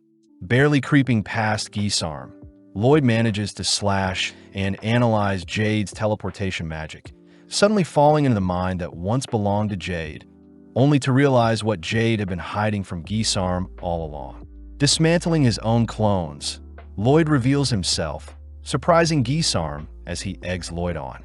Seeing Lloyd not moving, Gisarm tries taunting Lloyd, but Lloyd refuses to budge. Lloyd explains that demons are born powerful, therefore they'll never get to experience what humans go through, something Gisarm brushes off as Lloyd's boring rambling. Having heard enough, Gisarm teleports in for a killing blow, but Lloyd surprisingly is able to intercept the strike and counter with a punch of his own. Terrified at what Lloyd just pulled off, Lloyd explains he had used chi to conceal his intentions. Plus, Lloyd had predicted where Gisarm was teleporting to. Having confirmed Gisarm's techniques are similar to Crow and Grimm's techniques, Lloyd orders Gisarm to get up. Lloyd takes the chance to ask if Gisarm remembers Jade's last words, infuriated when Lloyd utters that Gisarm will lose. Teleporting towards Lloyd, Lloyd manages to predict Gisarm's movements, intercepting and pummeling Gisarm with various attacks. Continuing to cut off Gisarm's movements, Lloyd manages to blast Gisarm with a double-casted spell, sending Gisarm back into the pit of magma created by Lloyd's initial death ray. Knowing that his body won't recover from magma, Gisarm desperately teleports away, but Lloyd is already there to intercept. Lloyd begins remembering back on the times he spent learning magic, reminiscing on kind, scary, and fun people he met along the way. Seeing Gisarm speechless, Lloyd orders that Gisarm try something new, but seeing as Lloyd wants to see his full power, Gisarm reveals his trump card. Gathering all the mana in the surrounding area, Gisarm reveals his mortal dark sphere, encouraging Lloyd to attempt to block it. As Gisarm releases the catastrophic spell onto Lloyd, Lloyd nonchalantly erases it with a wave of his palm, revealing that the spatial class spell, Void, is a similar variation of Gisarm's trump card. When Lloyd had first learned of such a spell, he had experimented with the Void spell in different ways. One way included colliding two voids together, a phenomena that causes both colliding voids to cancel out. Hearing all of this, Gisarm refuses to accept a mere child is capable of demonic-level magic, blinking behind Lloyd only to grab a hold of him. In that moment, Lloyd gives Gisarm a taste of his true mana, mortifying Gisarm and Grimm as they stare off into Lloyd's limitless mana pool. Retaliating with void spells of his own, Lloyd fires them off to hunt down Gisarm, all while Shiro, Liru, and Silpha begin dismantling the remaining demons. Silpha notices that the demons are moving slower than usual, suddenly spotting Rin infecting the demons with her poison. As Albert struggles to see past the mist, he wonders why the sun hasn't risen yet, cutting to Gisarm, who is being absorbed by Lloyd's void spell. Struggling to break free, Gisarm attempts to leave the body behind, but as Jade's body clamps onto Gisarm's demon form, Gisarm realizes there is no escape, desperately impersonating Jade only to beg for his life. Disgusted by Gisarm's pathetic pleas, Lloyd conjures another void to pinch and crush Gisarm, all hearing Gisarm's frustrated cries for help. As Gisarm's presence is completely erased between the two voids that decimate each other, the dark clouds disperse to reveal the long-awaited sunrise, but Lloyd catches a glimpse of what remains from Jade. Flashing back, Jade had once told his guild about the rumors surrounding Lloyd the Seventh Prince, speculating that the Seventh Prince was a prodigy and may be able to lift the curses on the Blighted. With Rin realizing that Jade's speculations were correct, we cut to later that day, where Lloyd is seen helping set up a burial for the deceased. Grimm is curious as to how Lloyd ended up predicting Gisarm's movements, but Lloyd states that after analyzing Jade's teleportation, it was quite easy to calculate an endpoint for each teleportation.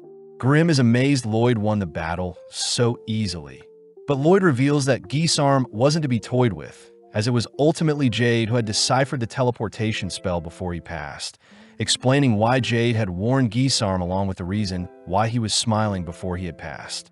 All Jade had to do after was to simply wait for the day someone would dive into his memories and make use of the spell's weakness to finish of Gisarm. With Rin secretly listening in to Lloyd and Grimm's conversation, she prepares to thank Lloyd for all he's done, but Albert suddenly appears. Approaching Lloyd, Albert asks if Jade was behind everything, having heard that Lloyd was simply dragged along with the assassin members. Before Lloyd can confirm such a thing, Albert states that the assassin members have been restrained, since they are still criminals who had kidnapped Lloyd, but Albert does utter that their punishment for such a crime will be to serve Lloyd for the rest of their lives. Raising his sword to Lloyd's neck, Albert reminds Lloyd that the assassin members are now an extension of Lloyd and also their family of Saloon. Albert demands to know if Lloyd understands the brevity of such a responsibility, surprising everyone when Lloyd utters he'll uphold their family name to ensure his new retainers are well-trained. Satisfied, Albert kneels down, reassuring Lloyd it's okay to ask for help when he needs it.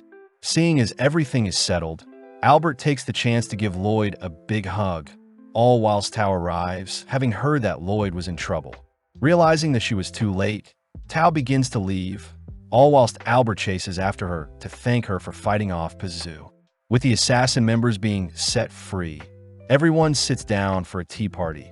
But seeing everyone so stiff, Albert breaks the tension by allowing the assassin members to send Jade off with their own type of celebration. Finally letting loose, both Crow and Tao mourn at the passing of Jade, all whilst Talia attempts to seduce Albert. Brushing off Talia's advance, Albert demands to know all the details behind Lloyd's sticky clothing, all whilst the girls enjoy a refreshing bath. Rin takes the chance to ask Silpha if she can serve Lloyd as well, but Silpha calls for Lloyd to appear, flustering Rin as Lloyd nonchalantly allows it.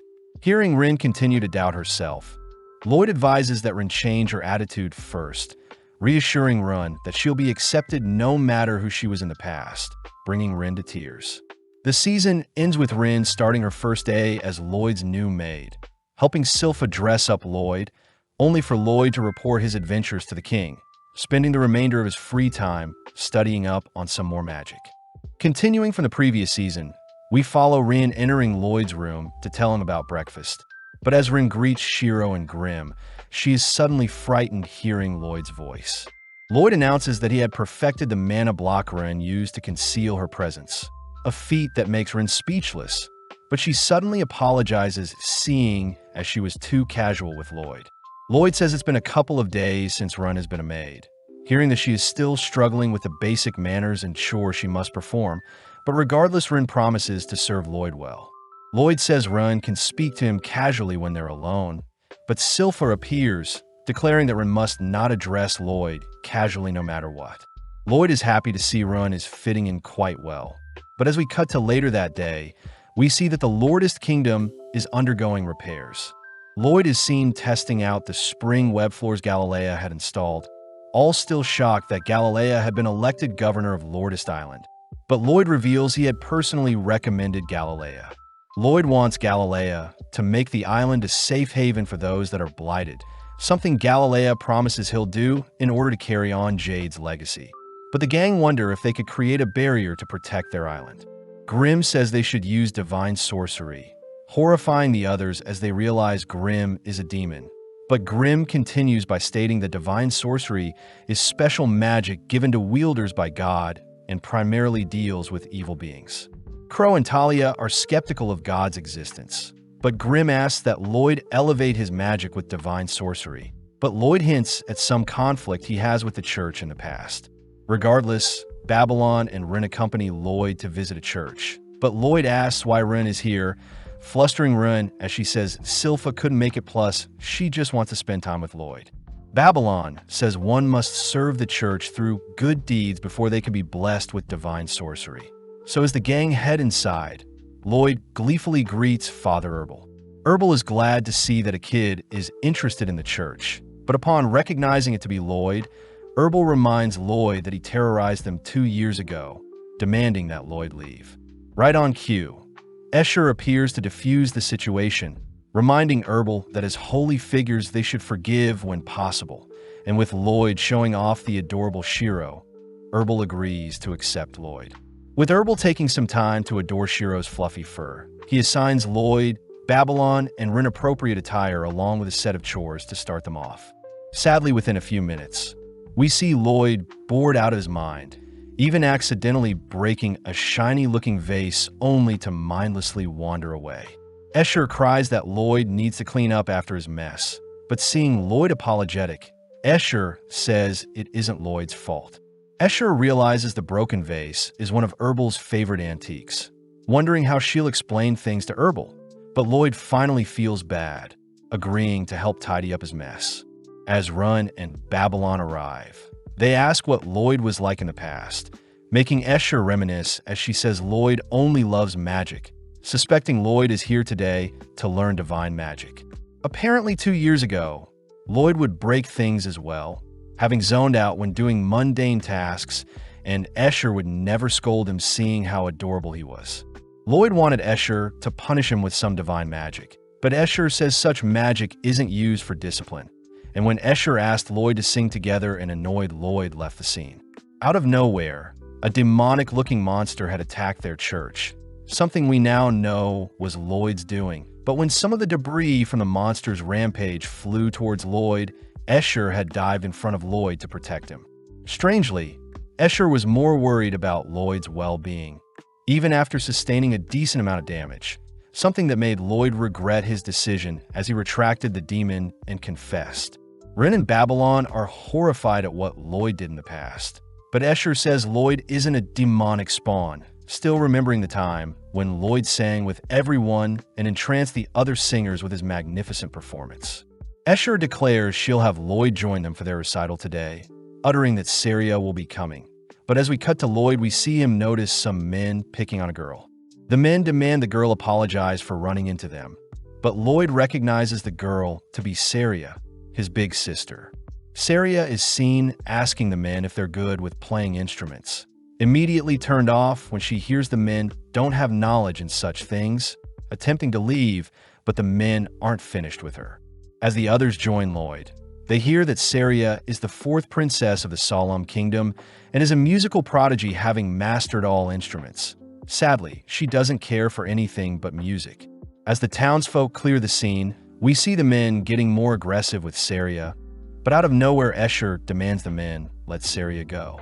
The men get excited to cop a feel of Escher's body, strangely producing some melodic squeals, but off to the side, Herbal cries that today's recital will be ruined. Babylon fills Lloyd in on the recital featuring Escher and Saria, a performance that is meant to heal those who listen, but this makes Grimm wonder if divine magic can be replicated with a ritual instead of a magic signature. With Lloyd intrigued to learn more about music that heals, he calls upon Run to stop the men, all while Saria is busy scolding the men for pleasing Escher in the wrong way.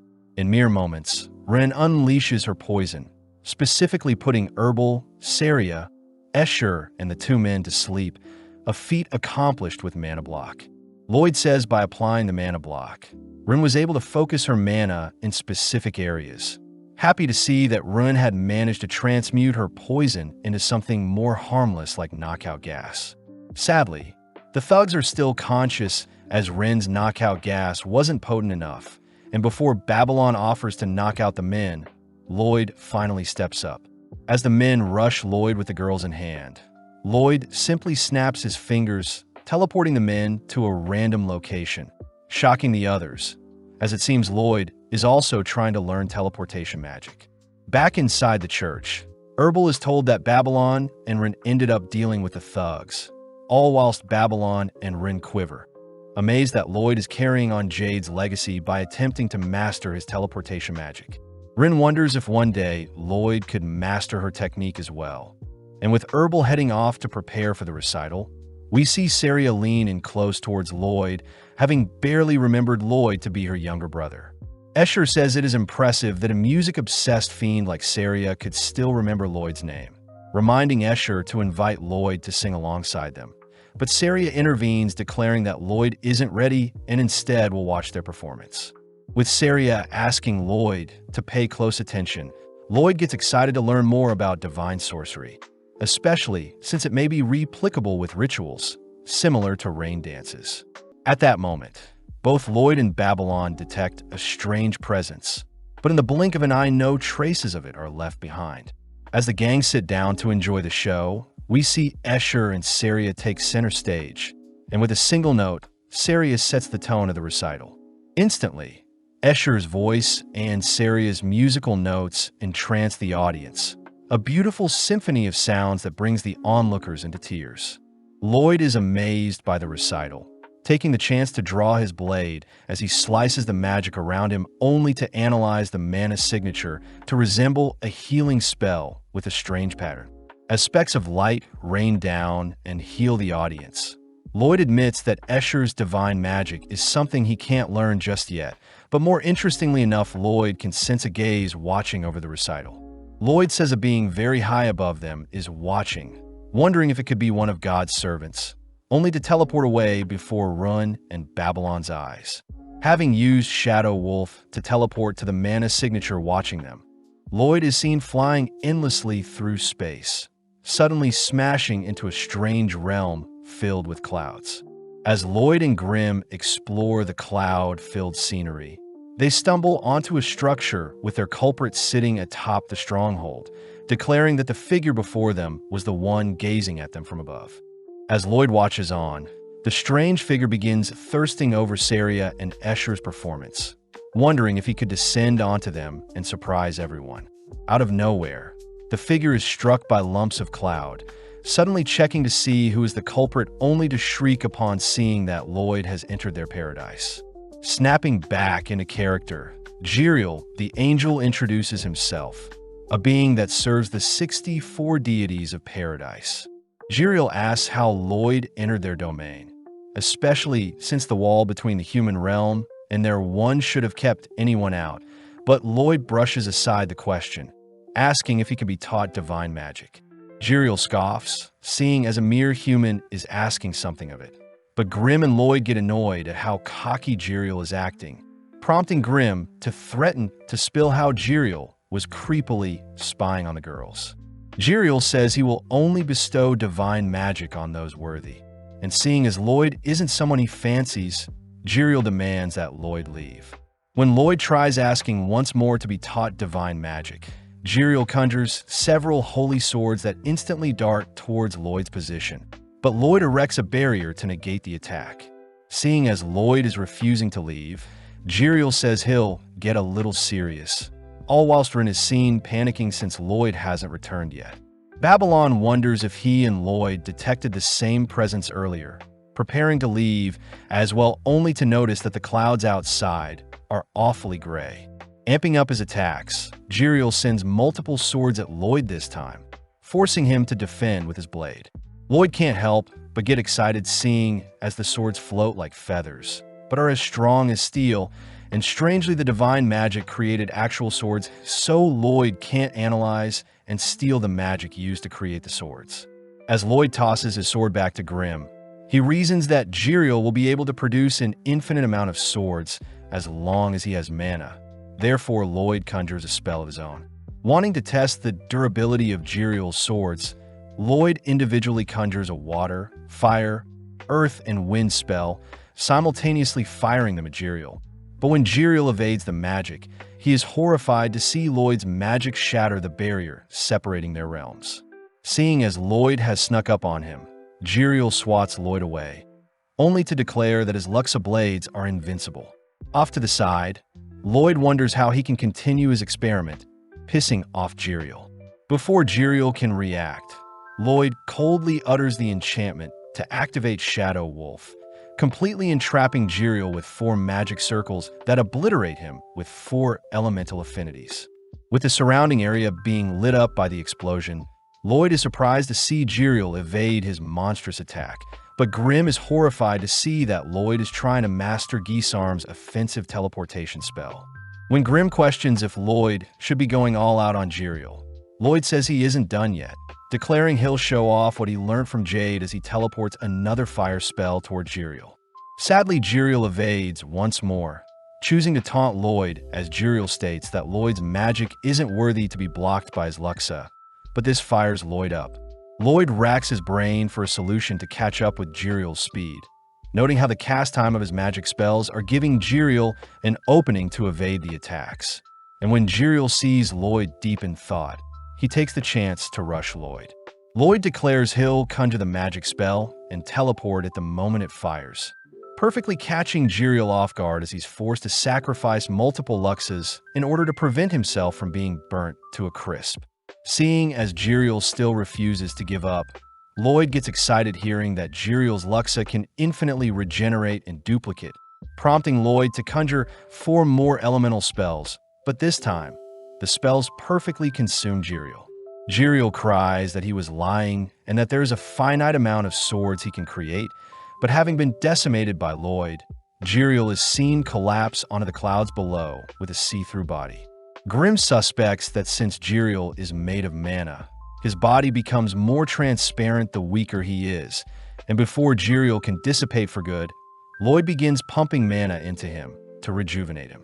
Jiriel is touched by Lloyd's act of kindness, amazed that Lloyd was so willing to feed him a huge amount of mana, and as Lloyd feeds Grimm some mana as well, Jiriel offers to form a pact with Lloyd and teach him divine magic. Secretly, Jiriel says he'll possess Lloyd and take over his body, but when Jiriel and Lloyd form their pact, Jiriel is horrified to see he has been absorbed into Lloyd's hand. Grimm cries that Jiriel was naive to look down on Lloyd, crying that Lloyd has way more mana than Jiriel. And seeing as he has no choice, Jiriel says to learn divine magic, an angel must engrave their signature onto the caster's soul. Although special use cases like singing are needed to use divine magic, Lloyd is the exception, seeing as Jiriel has formed a pact with him. And as Lloyd begins digging into the essence of divine magic itself, he declares that he's unlocked a new skill.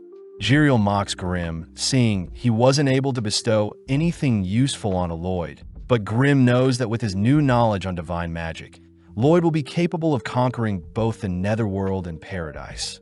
Lloyd does admit that he is quite sad to see he picked up divine magic so quickly, revealing that he loves to indulge and study the magic he wants to learn, but seeing as it's still a win overall, Lloyd asks how he can cast the Luxa spell Jiriel was using. With Jiriel asking Lloyd to picture a sword, Jiriel says he is quite impressed by how honest Lloyd's love for magic is, briefly reminding Jiriel of a person that impressed him in the past. As Lloyd manipulates his mana to create his own Luxa blade, Jiriel is horrified to see Lloyd summoning an eldritch-looking monster, a creature with hundreds of bones that wrap around their surroundings. Jiriel says the Luxa changes forms depending on the caster's mana, but before Jiriel can ask Lloyd to continue with his spell, Grimm demands that Lloyd stop before he casts something irreversible. Back with Babylon, he is seen strolling around the church's courtyard, all whilst wondering what this strange smell he's been detecting is. Babylon sees that the nearby flowers are covering up the musk, but wanting to investigate further, Babylon is suddenly stopped by a strange man who asks where Babylon is going. Freezing, Babylon is asked if he wants to be escorted back to the recital, but Babylon says he wants to stay and smell the roses a bit more. The man reveals that he is a pastor that helps guide people around the church, but Babylon points out how the pastor isn't wearing a rosary. Acknowledging the keen observation, the pastor apologizes as he shows off his rosary, suddenly changing the topic as he says the garden is a holy place Babylon should respect. As Shiro and Rin appear, they tell Babylon that the recital will end soon, but suddenly Shiro becomes frightened upon seeing the pastor. As Shiro growls at the pastor, Babylon asks why the pastor's rosary is so shiny, wondering if it's been cleaned often or if it's been barely worn. Before our trio can leave, the pastor begins to act strange, but out of nowhere Lloyd appears, having returned. Wondering what is happening, Lloyd nonchalantly brushes past the pastor, only to be welcomed back by the others. With Lloyd and the others heading back to the recital, Jiriel notices something familiar about the pastor, but regardless, the gang head inside to praise Escher and Saria for their amazing performance. As Lloyd holds back Jiriel from thirsting over the girls, Babylon asks if there is anything special about the garden in the church, but Escher says the garden is where they bury pets that have lost their lives. Babylon reasons that the corpses must be the strange smell he was sensing, but he can't get the weird interaction with the pastor he had out of his mind, something Lloyd picks up on. With Lloyd declaring that he'll be leaving the church, we cut outside to see it pouring, all whilst the pastor curses at himself for losing his previous rosary and his new one almost blew his cover. Suddenly, A tile from the floor opens to reveal some disturbing-looking creatures, prompting the pastor to declare that he'll need to be more careful seeing as their momentous day is soon to come. Back at the Lourdes Castle, we see Jiriel teaching some of the assassin members how to manifest their own luxes with divine magic. But Jiriel is annoyed that Lloyd wants him to create a pathway to speed up how the assassin members conjure their luxes. Before Jiriel can mention the only other person he's blessed in the past with similar privileges, Lloyd asks Jiriel to morph into a smaller form, seeing as his human form stands out too much, and with Grim teasing Jiriel, Jiriel shows off his bird form to the gang. Sitting down, Lloyd hears that Escher's singing was a divine purification spell, magic that can heal and exorcise undeads, ethereals, and demons. Out of nowhere, the thugs Lloyd teleported appears as they reveal themselves to be workers for the Lourdes Kingdom, and before they can get into a fight with Lloyd, Lloyd blasts them with a light spell that tames them. As the thugs promise to behave moving forward, Jiriel is pissed that the men laid hands on Escher and Saria earlier, but at the same time we cut over to Babylon, who seems to be cooking for the people of the church. Babylon is revealed to have stayed behind to make up for Lloyd abruptly leaving the church, and seeing as he was taught divine magic as well, Lloyd had given Babylon specific instructions to help out at the church. At home, Lloyd is greeted by his gorgeous maids, something that makes Jiriel jealous as Lloyd's prince status is a life he wished he had. Upon seeing Lloyd's doll clone, Jiriel wonders if he can take over the body to do devious things, but Grim forbids Jiriel from touching Lloyd's clone. Lloyd says he wants to test out divine sorcery on undeads and ghouls, and before Lloyd can explain more, we see Silpha entering the room. When Lloyd asks if Silpha wants to go ghoul hunting with him, Silpha immediately clears her schedule, only to excitedly accept the invitation.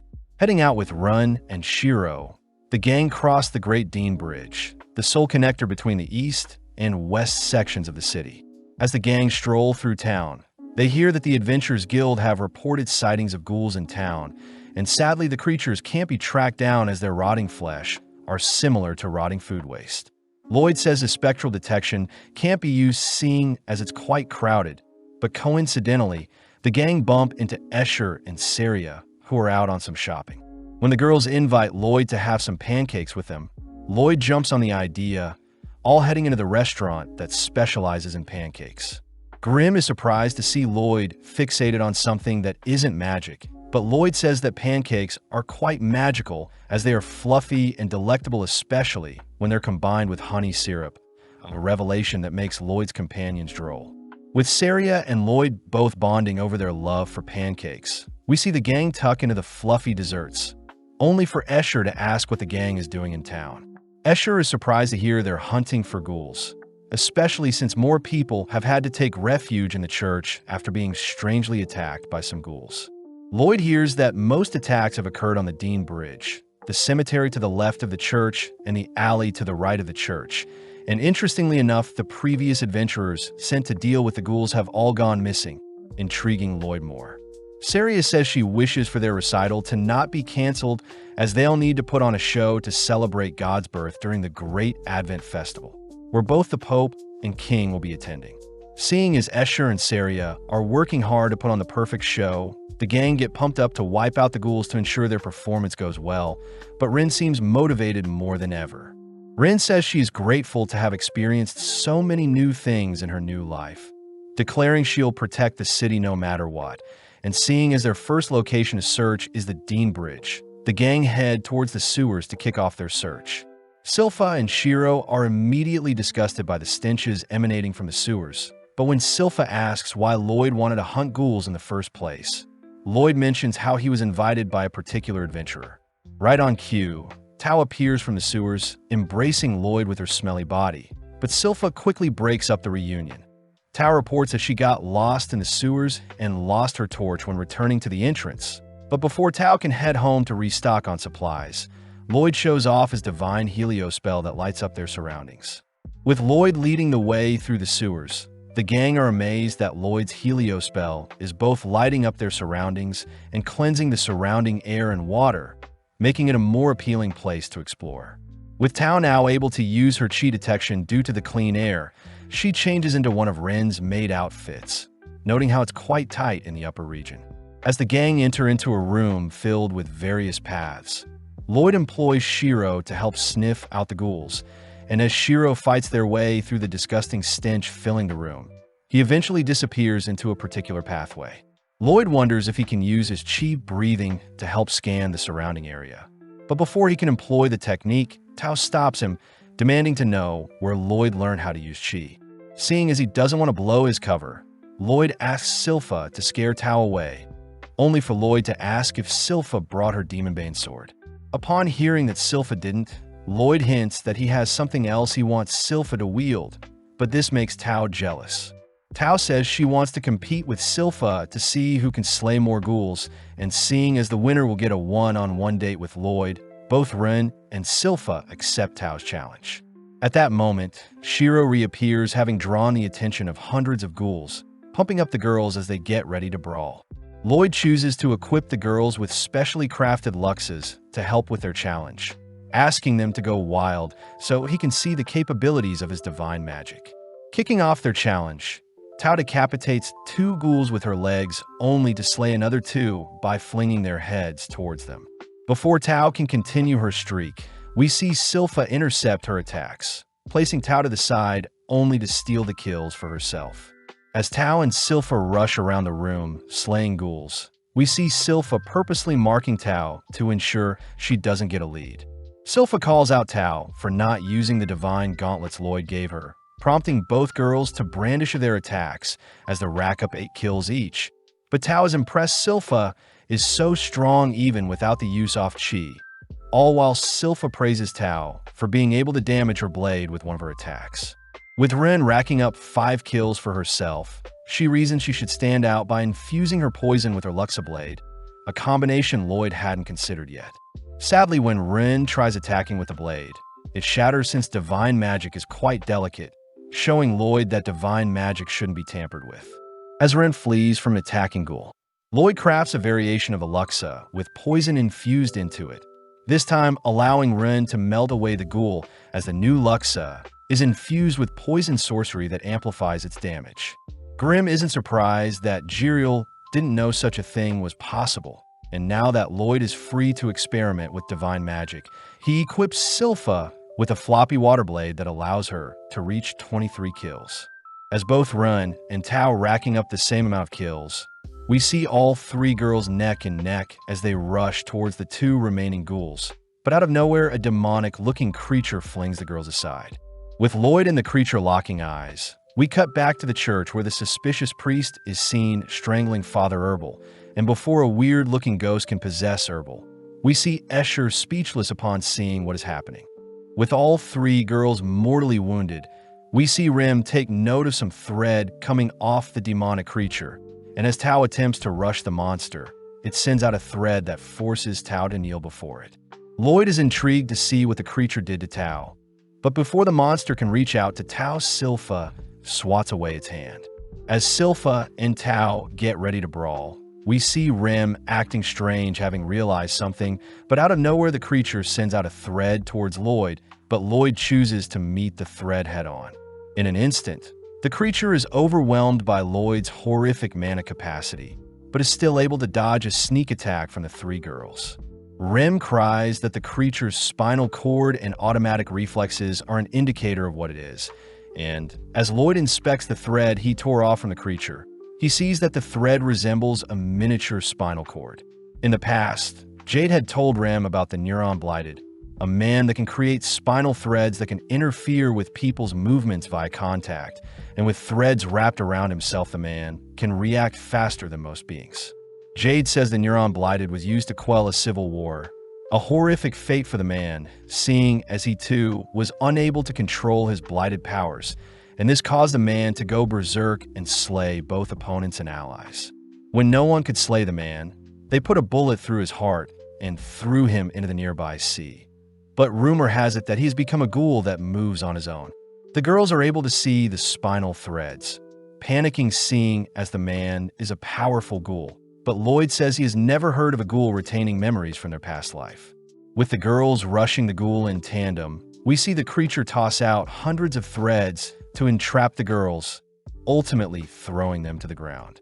At the church, Escher cries for the priest to stop choking Herbal, but the priest simply calls for his ghost friend to possess Escher, as he'll simply dispose of Herbal's body. As the ghost begins to swallow Escher whole, we notice a single dagger slay the ghost and puncture the priest's arm, revealed to be Babylon, who has come to save the day. Seeing as there is a threat, we see the mysterious priest transform before everyone's eyes, taking on a demonic-looking form. When the ghoul glances at Lloyd, it begins its march towards the boy, but the girls instantly rise up, declaring that they've figured out the monster's tricks. With the girls drawing the luxes, we see the creature shooting out its web of threads once more, but this time the girls manage to make their way through the threads. Before the girls can land lethal blows, the ghoul reflexively defends against all 3 attacks, only to blow Tao and Rem back. Seeing an opening, Silpha thrusts her blade towards the monster, but it manages to catch Silpha's blade, giving Rem the chance to mount the creature. Making use of her poison, Rem begins infecting the monster's brain with her neurotoxins, officially paralyzing the ghoul's spinal threads. Tao rushes in for a kick to the head, only to follow up with a flurry of punches, but she swiftly evades, having detected the ghoul hardening its thread in an attempt to cut her. As Tao leaps back, she sees the hardened thread dicing up the ghouls around her, and as the ghoul leaps into the air and buys time for Rem's paralysis to wear off, it fires off another cage of threads at Tao. Countering with a chi tornado, Tao is able to wrap all the threading around her Luxa gauntlet, only to fling the ghoul towards Silpha. Taking a stance, Silpha welcomes the challenge as she employs a dual blade slash that sends the creature flying. But before the girls can celebrate, Silpha says he was able to block the last second since his paralysis wore off. The girls wonder why Silpha is playing around with such a floppy sword, all still wondering how a blighted being is able to control their powers so well. But at the same time, we see the ghoul taking the chance to flee the scene. The creature utters that its master is at the church, cursing the girls for giving it such a hard time. But before the ghoul can head to the surface to have some fun, we see one of its legs suddenly be burned off. With the girls hearing that Lloyd had to go and handle something, we see the ghoul frightened by what Lloyd did to its leg. Flashing back, we see that the ghost following the priest around was a tormented soul always bullied by others, and with nothing to live for the man, eventually became a wraith. The wraith knew he was only capable of possessing weak souls, and on one fateful day the mysterious priest had gifted the wraith the reassembled body of Neuron Blighted, a being he deemed Civil War. Taking on the name, Civil War was grateful for the powerful body as he used it to slaughter the people who tormented him. And when he felt disgusted for doing so, the priest was the only one who welcomed Civil home and took him in. In the present, we see Lloyd's aura overflowing with power, something that freaks Civil out as he understands Lloyd is a being he can't compare to. As Lloyd employs his own Luxa blades, he conjures up a disgusting amount of mana that frightens Civil further. But refusing to allow Lloyd to mess with his master's plan, Civil manages to stitch his leg back on with his threads. As Civil rushes Lloyd, he is forced to duck and weave, all whilst giving up one of his arms to evade the onslaught of the 7 goddess blades Lloyd is using to surround him. And having spotted an opening, Civil rushes to attack Lloyd from behind. Sadly, Lloyd's perfect barrier halts Civil's attempt, and as Civil and the wraith's life flashes before their eyes, we see Lloyd choose to spare him. Lloyd confirms that Civil is no longer reacting reflexively and is now moving on his own, excited to study Civil as Lloyd plans on taking Civil to meet the other Blighted at Lourdes. Lloyd is surprised to see Civil can talk, only to warmly offer Civil a place to stay, words that make Civil tear up. Civil cries that he is grateful for the love Lloyd has given him. But as we flash back, we see the priest forcing Civil to swallow the divine spell Luma Maxima, a contingency plan for whenever Civil is captured. In the blink of an eye, Civil's body is eradicated, alerting the priest to Civil's demise. Although Lloyd is unharmed, Lloyd chooses to retrieve the blade Civil had lodged in his skull, intrigued to see what Civil's master has in store for them. On the surface, Babylon orders Escher to take Herbal to the Adventurers Guild, and although Escher doesn't want to leave Babylon behind, she forces her body to drag Herbal to safety. Babylon admits that he stands no chance against the priest, and before he can make small talk with the priest, we see the priest extend an attack with his demonic arm, although Babylon can evade. He remembers the moment where Lloyd had entrusted him with protecting the church, uttering that Babylon should keep an eye on the mysterious priest and rely on his intuition to survive. As Babylon charges up a spell, he says he is surprisingly calm even when faced against such a powerful being, choosing to toss out some projectiles that don't faze the priest. When the priest extends his claws towards Babylon, he forces Babylon to dig deep, inspired by Lloyd's words as he manages to slip by the priest's defenses. Instantly, Babylon blasts the demonic priest with hundreds of glow-purifying spells, an attack that stalls the priest. Sadly, the priest locates Babylon through all the blinding lights, only to puncture Babylon's heart, swiftly ending their brawl. At the same time, we see Escher taking Herbal to safety, all whilst Lloyd and the gang seem to be waiting out the storm. The priest declares that his own body isn't so easily taken down, turning to leave, but suddenly Babylon springs back up, declaring that the priest had missed his heart. It's revealed that Babylon is able to rearrange his organs and bones in his body, successfully evading the lethal strike the priest dealt. And now that he is close to the priest, Babylon tenses up his body and strikes the priest with a powerful blow. Unfortunately, the priest's stiff body ends up reflecting the impact on a Babylon, inspiring Babylon to surpass his limits. Further infusing mana into his muscles, Babylon fires off a flurry of punches, all whilst hoping that Escher was able to escape successfully. After a few seconds, the priest simply flings Babylon away and into the church, mocking Babylon's pathetic use of divine sorcery. The priest mentions how he too can use divine magic, suddenly casting his own Luxa that manifests into the unholy blade Excalibur, a weapon that terrifies Babylon. The priest gets excited to skewer Babylon, but as we cut over to the Adventurers Guild, we see Katarina handing out towels to other adventurers who have made it out of the pouring rain. At that moment, Escher appears with Herbal's unconscious body, drawing in the attention of everyone. When the adventurers asks if Escher needs any help, Escher tries crying out for help, but she suddenly stops herself. Choosing to leave the scene alone, Escher feels sorry for Babylon, as she could tell that none of the adventurers present could stop the demonic priest, and as Escher runs through the rainy streets alone, she wonders how she can help Babylon. Escher cries out to God to help her, suddenly reminding her of Saria, who had scolded Escher in the past. But as Escher takes a horrific tumble, we see Lloyd appear with an umbrella to shield her from the rain. Lloyd says the others are buying raincoats for them, so Escher should wait here, but strangely Escher cries out for Lloyd to help Babylon. Realizing she was asking a mere child to do the impossible, Escher quickly wipes away her tears, but before she can correct herself, Lloyd has already disappeared. At the church, Lloyd is horrified to see Babylon bleeding horrendously, having been punctured with hundreds of luxes. Cutting over to Babylon's view, we see him speaking with Jade, uttering that he doesn't regret giving up his life to save Escher's. Before Babylon can ask to catch up with Jade, Jade suddenly points Babylon to some singing that seems to rejuvenate Babylon. And as Babylon heads towards the singing, he nonchalantly passes by two mysterious people. Waking up, it's revealed to be Escher, who had been singing effortlessly to heal Babylon, exciting the assassin members as they cry out that Babylon's been asleep for 3 days. Babylon hears that Lloyd had taken his body to Lourdes for Escher to heal, all whilst Tao was stationed at the church, and Silpha told the Adventurers Guild and both Albert and Saria about what transpired on their ghoul hunt. Luckily, Escher and Herbal will stay at the Lourdes Kingdom for safety, and any other workers will be housed at the Saloon Mansion.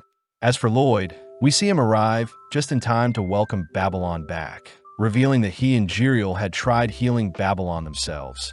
But it was ultimately Escher who stayed up the past 3 days to sing and heal Babylon.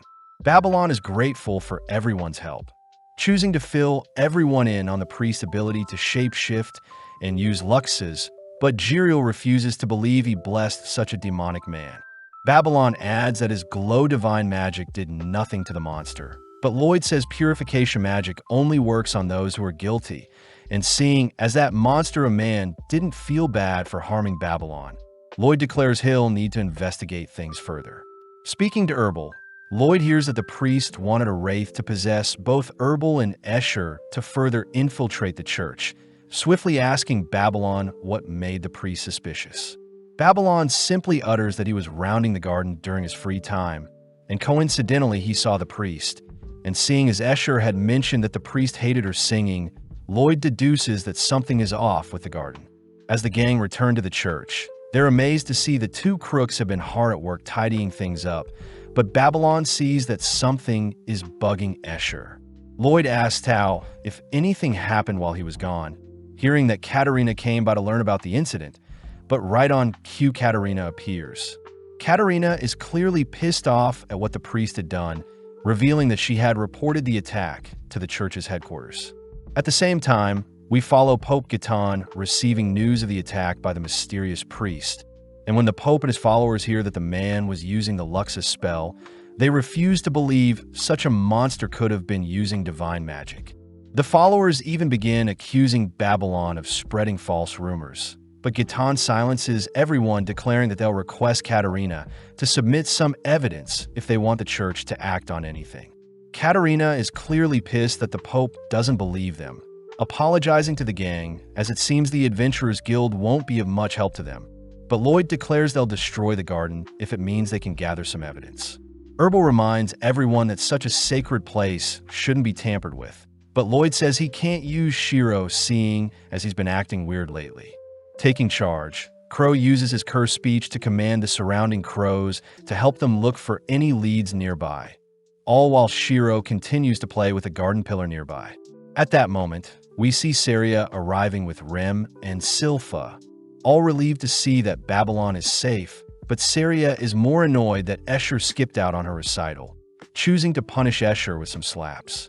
Saria asks if Escher will be ready for their recital in 3 days, something that makes Escher flinch, but this makes Babylon speak up. Babylon says Escher may still be in danger, so it would be best to cancel the recital. But with a cold glare, Saria says she'll perform alone and that the recital must go on. As Saria leaves, we see Crow point to a location at the center of the garden that his crows are interested in, prompting Silpha to feel around only to trigger a pressure plate. With a hatch now opening up, we see a dense amount of musk fill the surrounding area, a smell that alerts Shiro. Grinning, Lloyd says the hatch is made of a material that prevents detection by magic and chi. And as Lloyd begins his descent into the basement below, we see Babylon wishing everyone the best. Out of nowhere, Escher cries that she wants to go as well, something the gang isn't opposed to, as we see that Escher needs to overcome whatever is plaguing her mind. Following Shiro, we see him still freaked out by the gang's discovery, but refusing to leave his master behind. Shiro rushes after everyone and into the smell pit. On the other side, we see the gang stumble onto a horrifying sight, all speechless upon seeing various massive green test tubes that seem to be preserving strange entities. Flashing back, we follow the moment when Babylon's lifeless body was taken back to Lourdes, something that horrified the assassin members as they refused to believe another one of their family members had been slain.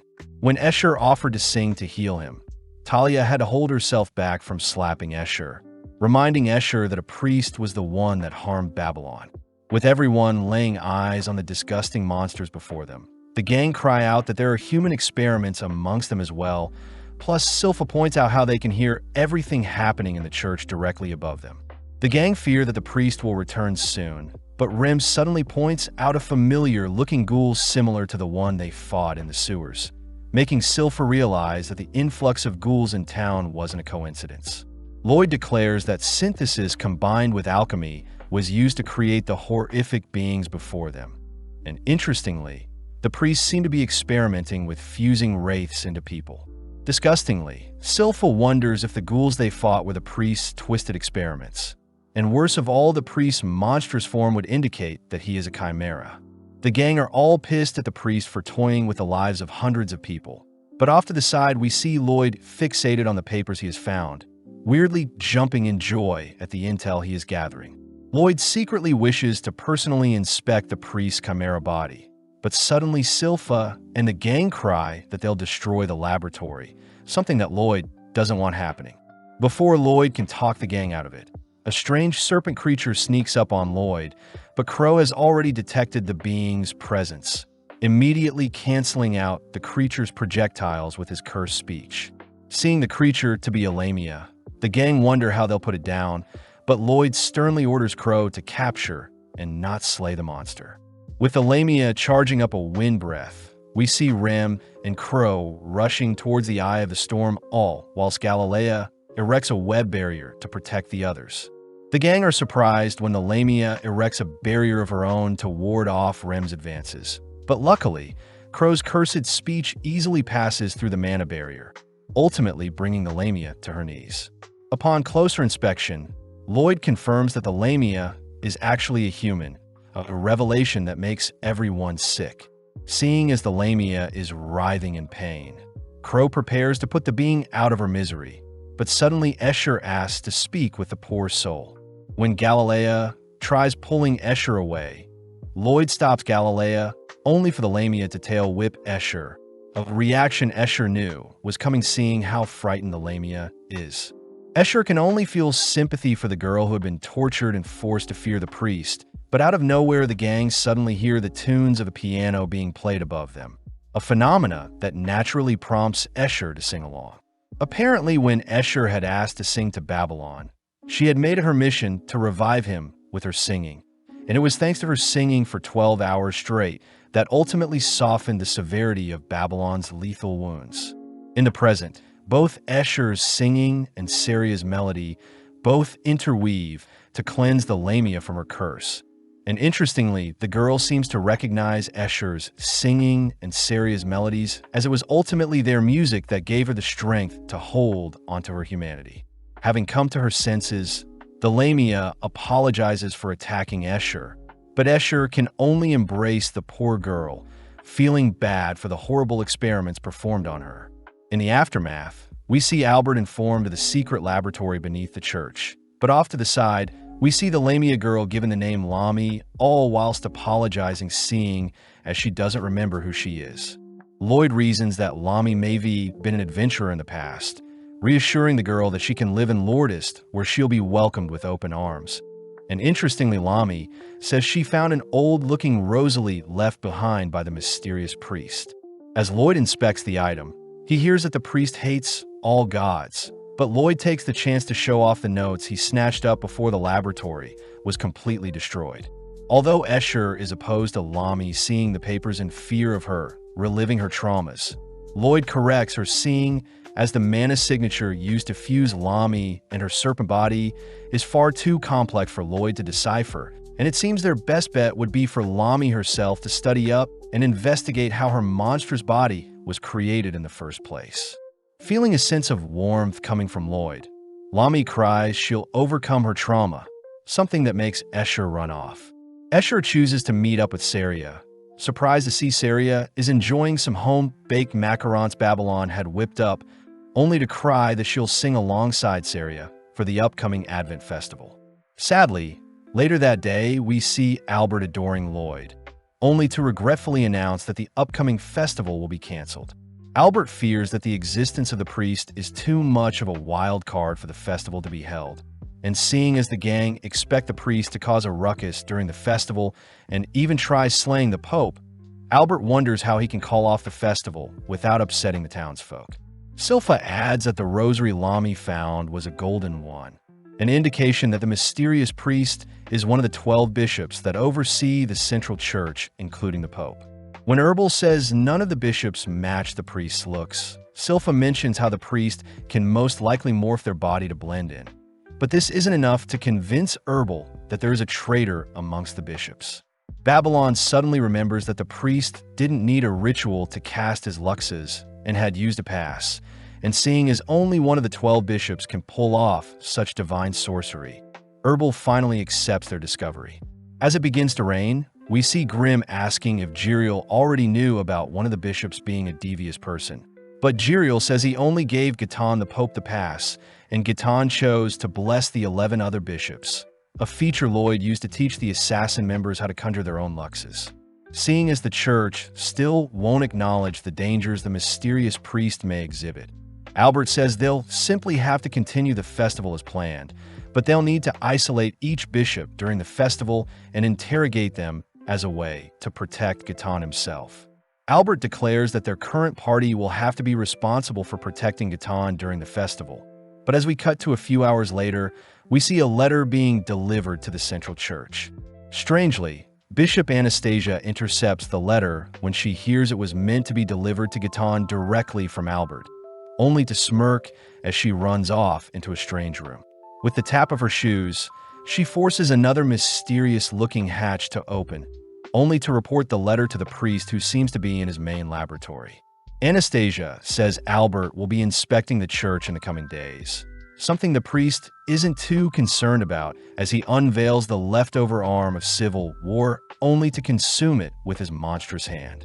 In an instant, the priest is able to mimic Civil's powers perfectly, declaring that he has lots of tricks up his sleeve for the festival, only to call forth the various monsters he had created in his lab. Moving forward in time, we see our gang greeting Gaetan and his bishops, all a little sad that it is pouring. Silpha says they'll be skipping Gaetan's welcome ceremony, so Gaetan declares that his bishops and the gang will all split up as instructed by Albert, but this annoys Archbishop Ganmo. Gaetan explains that there is a traitor amongst their ranks, and with Silpha moving Gaetan to a separate location first, she swiftly intercepts Anastasia, revealing that Silpha herself will be partnered with Anastasia. Off to the side, Archbishop Bats says he can fend for himself if anything attacks them, but Archbishop Dante warns Bats to not be so cocky, pissing Bats off. With Rem appearing, she asks for Archbishop Yataro and Dante to join her whilst Bats and Archbishop Melissa will be partying with Crow. Up next is Tao, who is assigned Archbishop Akamaki and Archbishop Aomaki, men that don't really pique Tao's interest. As for Babylon, he is approached by Archbishop Rosilis, who accuses Babylon for lying about the attack on the branch church. And to make things worse, Archbishop Thor also believes Babylon has bad intentions. Following Talia, we see her charming Archbishop Chloe and Ganmo with some wine she prepared. But as we cut over to King Charles at the church, we see he is excited to reunite with Gaetan. Charles reminisces on how Gaetan was Pope long before he became king, and with Albert reminding himself of the plan to isolate the traitor, he heads outside to greet Gaetan. Before Albert can give a formal welcome, we see Charles rushing outside to greet his old friend, only for both men to catch up. Moving inside, Albert continues to monitor the area, but as we flash back, we see that Albert had asked his father if he recognized the shape-shifting priest. Acting strange, Charles says he has no clue who the man is, and with everyone getting settled in and monitoring each other, Albert wishes that things blow over without issue. Following Silpha, she seems to be catching the attention of several guests due to her unique figure, and when Anastasia is strolling by, she asks if Silpha would like to join her as an official member of the church. With a smirk, Silpha says Anastasia will be a formidable foe if she is the traitor, and before they had left the central church, Anastasia had detected and warned Silpha not to carry her blade with her. As Silpha closely watches Anastasia's every move, Anastasia can't help but be annoyed, and seeing as Anastasia had already noticed the crow's crow had positioned as watchbirds over the church, she declares that they must proceed with their plan regardless. Out of nowhere, several loud thumps can be heard in the church, but as we zoom out, we suddenly see a massive creature appear behind the church. With a horrendous roar, the creature's presence is felt all across the kingdom, and before Albert can order the guards to brace themselves, Gaetan mysteriously utters that the gates of hell have opened. As Gaetan utters some cryptic words to Charles, we flash back to see a younger-looking Gaetan who had been selected to be the next pope, only to be brought before several archbishops. To complete the ceremony, Gaetan was struck by multiple Luma Maximus spells to test his purity, all whilst the young boy watched from the sidelines. And when he had passed the test with flying colors, he was given the title of Pope for being pure. Interestingly, Gaetan was concealing a dark secret in his heart, a poison that no divine magic could ever detect nor remove, and after many years Gaetan, the mysterious pope, had managed to keep his identity a secret from everyone. Manically, Gaetan utters that he had planned to unleash his chimera horde, but Albert destroying his branch laboratory slowed things down. Sadly, Gaetan had chosen to rip random holes across town, where his chimeras can run amok. Albert is completely speechless, as the person they are meant to keep safe is actually the traitor. And as Gaetan mysteriously floats onto the nearby ledge, he declares that he'll have to snuff out Albert and Charles to ensure there are no witnesses. Raising up an arm, Gaetan disgustingly has eyes and a mouth sprouting from it, but out of nowhere, Jiriel appears. Gaetan is surprised to see Jiriel, only to question if God even exists, as they still haven't shown themselves to stop all of his evil doings. Albert wonders if he can buy time for Charles to escape, but sadly Gaetan conjures two demonic-looking arms to restrain Albert and Charles, only to show off two additional sharpened arms.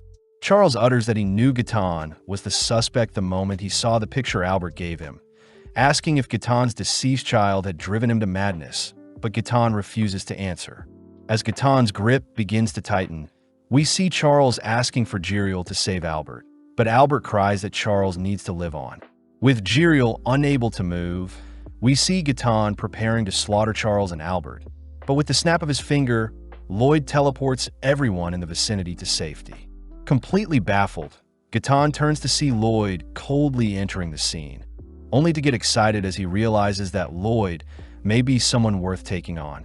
Gaetan remembers brushing past Lloyd in the past, curious as to how a mere child could enter heaven when he himself couldn't, admitting that he wants to wipe out a nation and cause an atrocity to force God to appear before him.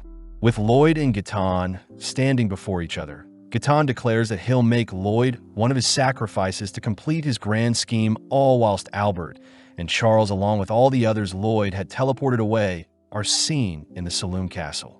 Diane rushes to ask what happened, prompting Albert and Charles to declare that they'll be taking on the monsters that have appeared in the kingdom. But as we cut back to Gaetan, he is confused to see Lloyd's mana manipulation. Gaetan says he can sense Lloyd is expending a huge amount of mana to conceal his presence. And with Grimm reporting that Escher and Saria are safe, Lloyd orders Jiriel and Grimm to help take out the chimeras on the street. When Jiriel asks to help, Lloyd sternly says Jiriel is too weak, and in the past Grimm had asked why Lloyd doesn't just locate Gaetan with his magic. Lloyd had revealed that Gaetan is also concealing his presence, making him on par with a demon lord, and with Lloyd promising to not be reckless, we see Grimm and Jiriel leave the scene. Attempting to stop Jiriel, Gaetan conjures his unholy Excaliburs, but having taken his eyes off Lloyd, Lloyd masterfully blasts Gaetan with a fire spell. With Gaetan able to block the spell, Lloyd simply compresses the magic to make it more deadly, forcing Gaetan to block the spell with several barriers only to deflect the beam entirely. Teleporting and smacking Gaetan in the face with some chi-infused kicks, Lloyd continues his onslaught by conjuring his 7 godly luxes that puncture and blow Gaetan through the church's ceiling, a spectacle that horrifies Grimm and Jiriel. Seeing the surrounding scenery, Lloyd sternly declares that Gaetan had crossed a line, but Gaetan simply smirks as his unholy Excalibur begins to morph. As fires and unrest spread across town, we see various townsfolk fleeing for cover, and when the first civilian is almost squashed by the projectile of a monster, we see Galilea and his party appear to save the man. Buying time for the civilians, we see Talia along with Chloe and Gammo prepare to brawl with the horde of creatures, prompting Galilea to conjure his Luxa. Flashing back, Lloyd had apparently asked to be part of Saria's upcoming recital, but Albert had asked why Lloyd had asked. Lloyd makes up that he can't fight, so it would be best to stay near Albert himself, an idea Albert isn't opposed to. But with most of the gang leaving, we see Lloyd deduce that the Pope must be the mastermind behind everything. When the assassin members ask why, Lloyd says only the Pope would have the influence and money to construct such massive laboratories. Back in the present, Gaetan demands to know who Lloyd truly is, all whilst wiggling on the blades that Lloyd had pierced him with. When Lloyd doesn't answer, Gatan simply calls for two of his blades, instantly cutting himself free. Seeing as they need to help clear out the chimeras, Grim and Jiriel continue to fly off, but Jiriel fears that Lloyd may need help. Grim says Lloyd is in a bad mood, especially since Gatan had done some foul things to his friends. So with Lloyd's companions giving him some space, we see Lloyd caught off guard when Gatan announces Lloyd to be the god he'll sacrifice. With Gatan conjuring several more Luxes to face Lloyd, Lloyd decides to get serious.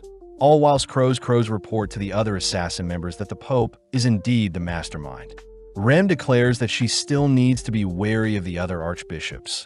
Wondering if the stitches on Dante's face is an indicator of him being a chimera, but when a monster sneaks up on Rem, a sudden burst of divine energy incinerates the creature. Revealed to be Yataru looking after her, Rem gets freaked out and socks him in the face when Yataru gets too close, all whilst Dante's observer duo. As for Silpha, we see her suddenly dodge a lethal slash from Anastasia, an attack Anastasia had hoped would have put Silpha down, seeing as her cover is blown. Anastasia says she'll be resigning as a bishop and taking on the title of Luna Priestess. But as we cut back to Galilea and his squad, they're caught off guard when a peculiar-looking chimera attacks with some magic. Announcing itself to be Grimoire, the Forbidden Tome, an A-rank chimera that Gammo declares must be the legendary demon that was sealed in the Saloon Kingdom in the past. But funnily, Chloe and Galilea know the chimera before them is a fraud. With Grimoire growling at the gang, we switch to Crow and Bats, drawing the attention of a horde of chimeras, all whilst Melissa is seen manning the church they were stationed at. Bats has full faith that Melissa can protect the church alone, but Crow is confused as to why his crows are acting strange, so he chooses to ascend some buildings to scope out the surrounding area.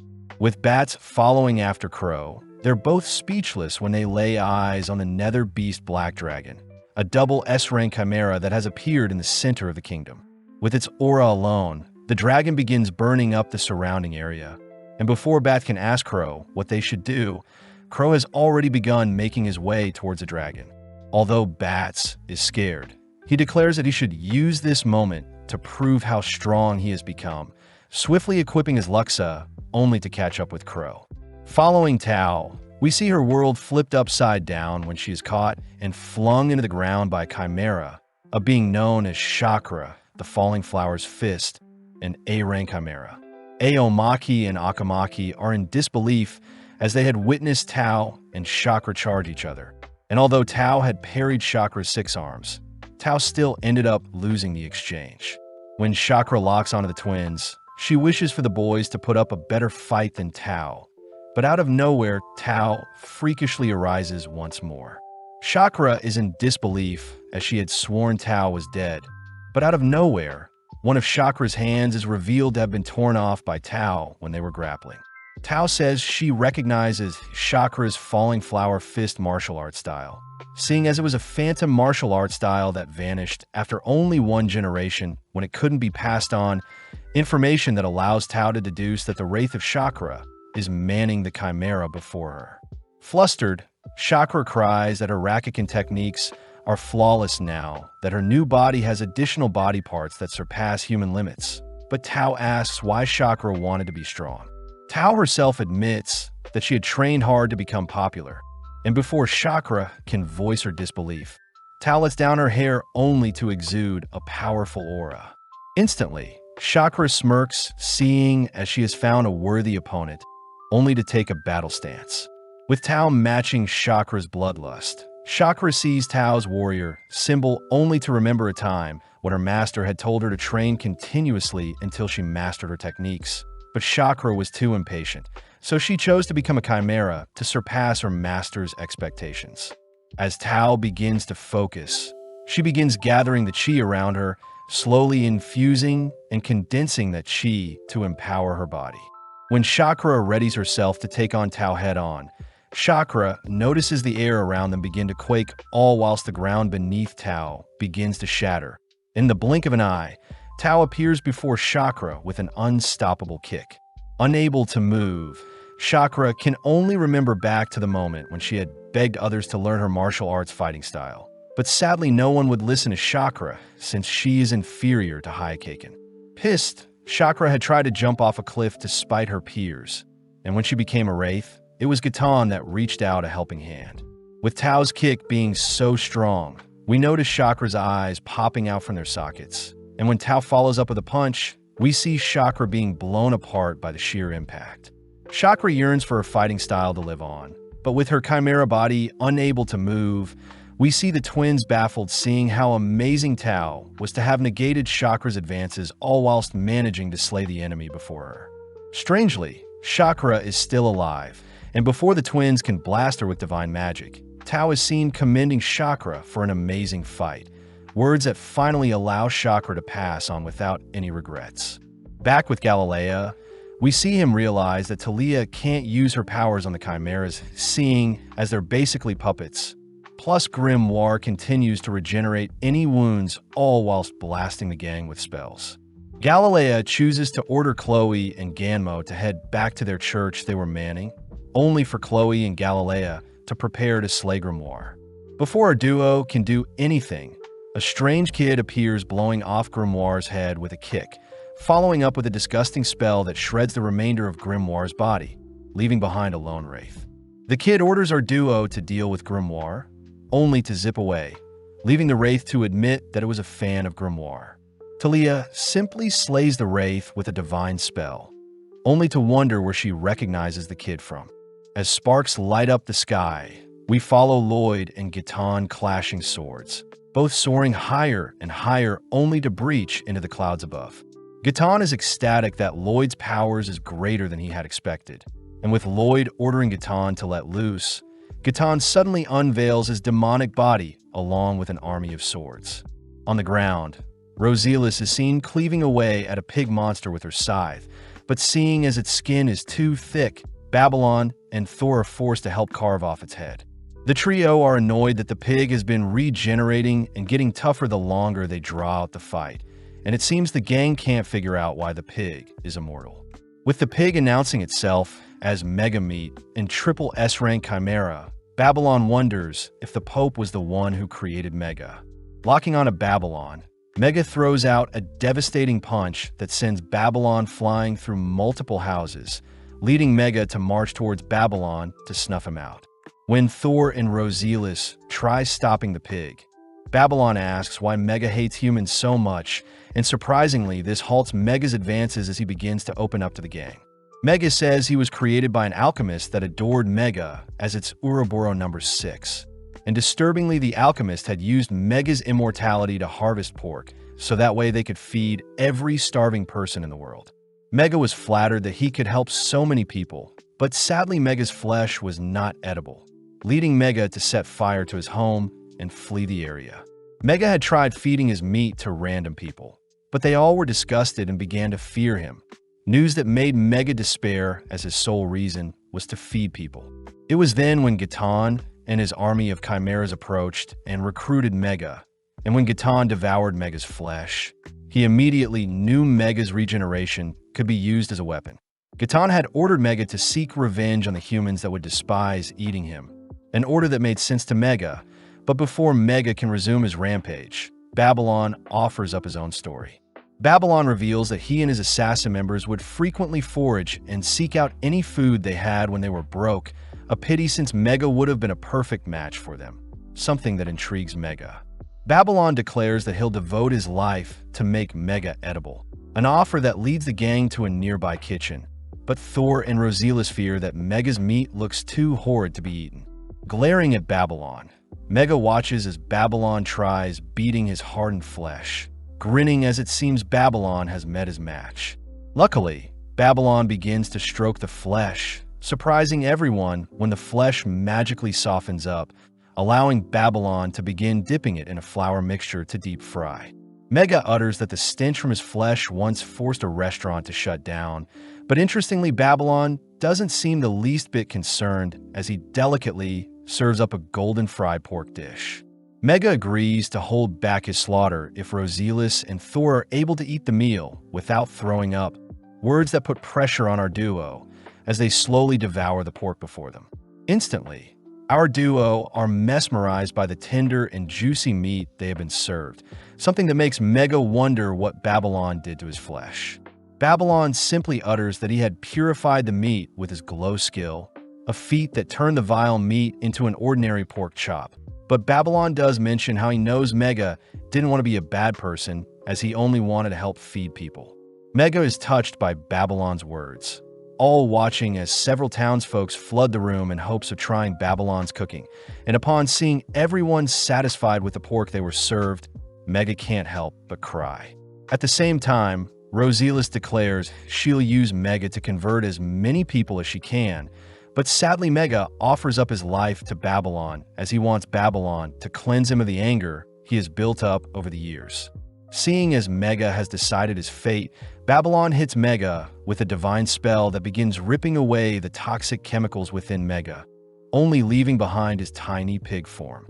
Mega says he wants his final serving to belong to Babylon, but before Mega can leap into a nearby flame, Babylon grabs a hold of him, officially recruiting Mega into his party.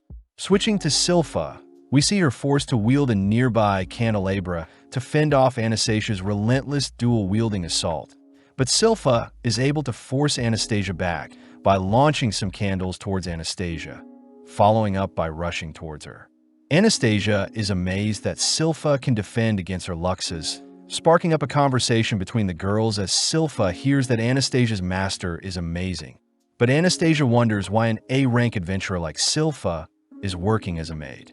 Silpha shyly utters that she found someone she wants to be with forever, news that surprises Anastasia as she begins to ignite her blades with magic, only to suddenly pull Silpha into her mist-filled domain. As Anastasia vanishes, Silpha spots several rainbow giants surrounding her, and with Anastasia nowhere to be seen, Silpha is forced to evade an attack from these giants. Wondering if Anastasia's Luxa had created these giants, Silpha is bombarded by hundreds of slashes from all directions, a barrage Silpha can't defend against as her clothes begin to be worn down, revealing a necklace. But Silpha declares she'll use her opening to counter-flush out Anastasia. With Silpha fending for her life, Anastasia simply watches from the sidelines, admitting how magnificent Silpha looks when she fights. Flashing back, we see a disheveled man dragging a younger-looking Anastasia along. And it seems Anastasia had disappointed Gatan in the past, but now she wants to make up for things and make him proud. Seeing Silpha being overwhelmed, Anastasia leaps in for the killing blow, but Silpha uses the opening to unveil her own Luxa, instantly blowing Anastasia into the air. Following up, Silpha ragdolls and kicks Anastasia around, only to pound her into the ground. Getting serious, Silpha takes a stance and hones in on her target, freaking Anastasia out as she unleashes multiple blades to stop Silpha.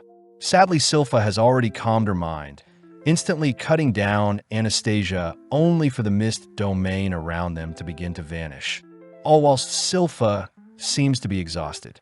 Anastasia wonders why she didn't slay her and why she was hiding her divine sorcery all this time. But Silpha utters that Lloyd had gifted her the ability to call forth her Luxa. In the past, Lloyd had given Silpha a glass ball with a mana signature to help Silpha conjure a Luxa, especially since Silpha isn't as skilled with magic as others. Silpha was flattered by Lloyd's gift, uttering that she is willing to wait however long until Lloyd reciprocates her feelings. But when Silpha tries getting up, she realizes that the minuscule amount of mana she had used to conjure her Luxa has fatigued her. Anastasia says she could never hate Gatan, wondering if there is someone out there that can satisfy and give Gatan the defeat he seeks, leading Anastasia to cry as she only wishes for Gatan to be happy. As Silpha prepares to leave, she says she won't judge Anastasia nor Gatan, but at the same time we see Shiro escorting Escher and Saria to a particular location. Ascending some stairs, we see the girls arriving on top of a balcony that overlooks the city, and with Saria and Escher preparing themselves to perform, we cut over to see Crow incapacitated on the floor. Before the Black Dragon can devour Crow, Bats runs in front of Crow, crying out for Crow to not push his voice any further. But when Crow sees that the dragon is about to stomp on a lost kid, Crow squeezes his throat and howls for the dragon to stop. allowing Bats to rescue the kid. Whilst Crow mindlessly awaits his demise, we cut over to Rim, who asks Dante to help, but she wonders if Dante is an enemy, seeing as he isn't doing much.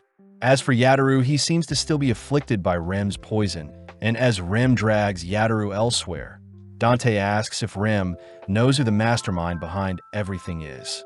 Hesitant, Rim wonders if she should show her hand, but needing more allies on her side, Rim begins to tell Dante everything she knows. Switching to Lloyd, he is seen blocking one of Dante's luxes, but strangely the blade begins purifying his shield, an attack that forces Lloyd to begin flying around, seeing as a shield is no longer useful. Lloyd is impressed that Gitan is redefining what is evil and good as a means to use his divine magic. And to confirm his theory, Lloyd fires off a fireball, but Gitan's Luxa morphs and instantly purifies the projectile, having deemed it evil. Lloyd notes the symbols on Gitan's blades to represent each of Lloyd's previous spells, but Lloyd points out how it takes a few seconds for Gitan to adapt and negate his spells. Plus, it seems each negation is specific to the spell being used. Interestingly, it seems Gitan can only negate 3 different spells at once, a feat out of this world, as Gitan is overriding the divine magic bestowed onto him by God. Back with Bats, he is seen buying time for the kid to flee the area, only to rush to Crow's side where he tackles Crow away from getting stomped on. Bats cries that Crow pushed his voice to the limit to ensure everyone was safe, and even when he coughed up blood, Crow gladly surpassed his limits to rescue everyone. Horrifically, Bats notices the dragon before them, gleefully laughing, prompting Bats to ready his Luxa as he declares he'll slay the despicable creature. Sadly, a single punch sends Bats flying into a nearby building, and with Bats powerless to do anything, he gets shocked seeing the dragon target the unconscious Crow. Bats cries out for the dragon to attack him, but with a smirk, the dragon simply continues to pursue Crow. Out of nowhere, Tao and Silpha appear, decimating the hand of the dragon before it reaches Crow, and with the twin archbishops rushing to heal Crow, the girls are seen plotting their attack to take down the dragon. At that moment, the dragon begins charging up a powerful breath attack, forcing both Tao and Silpha to employ their ultimate moves, barely managing to redirect the dragon's breath away from the others.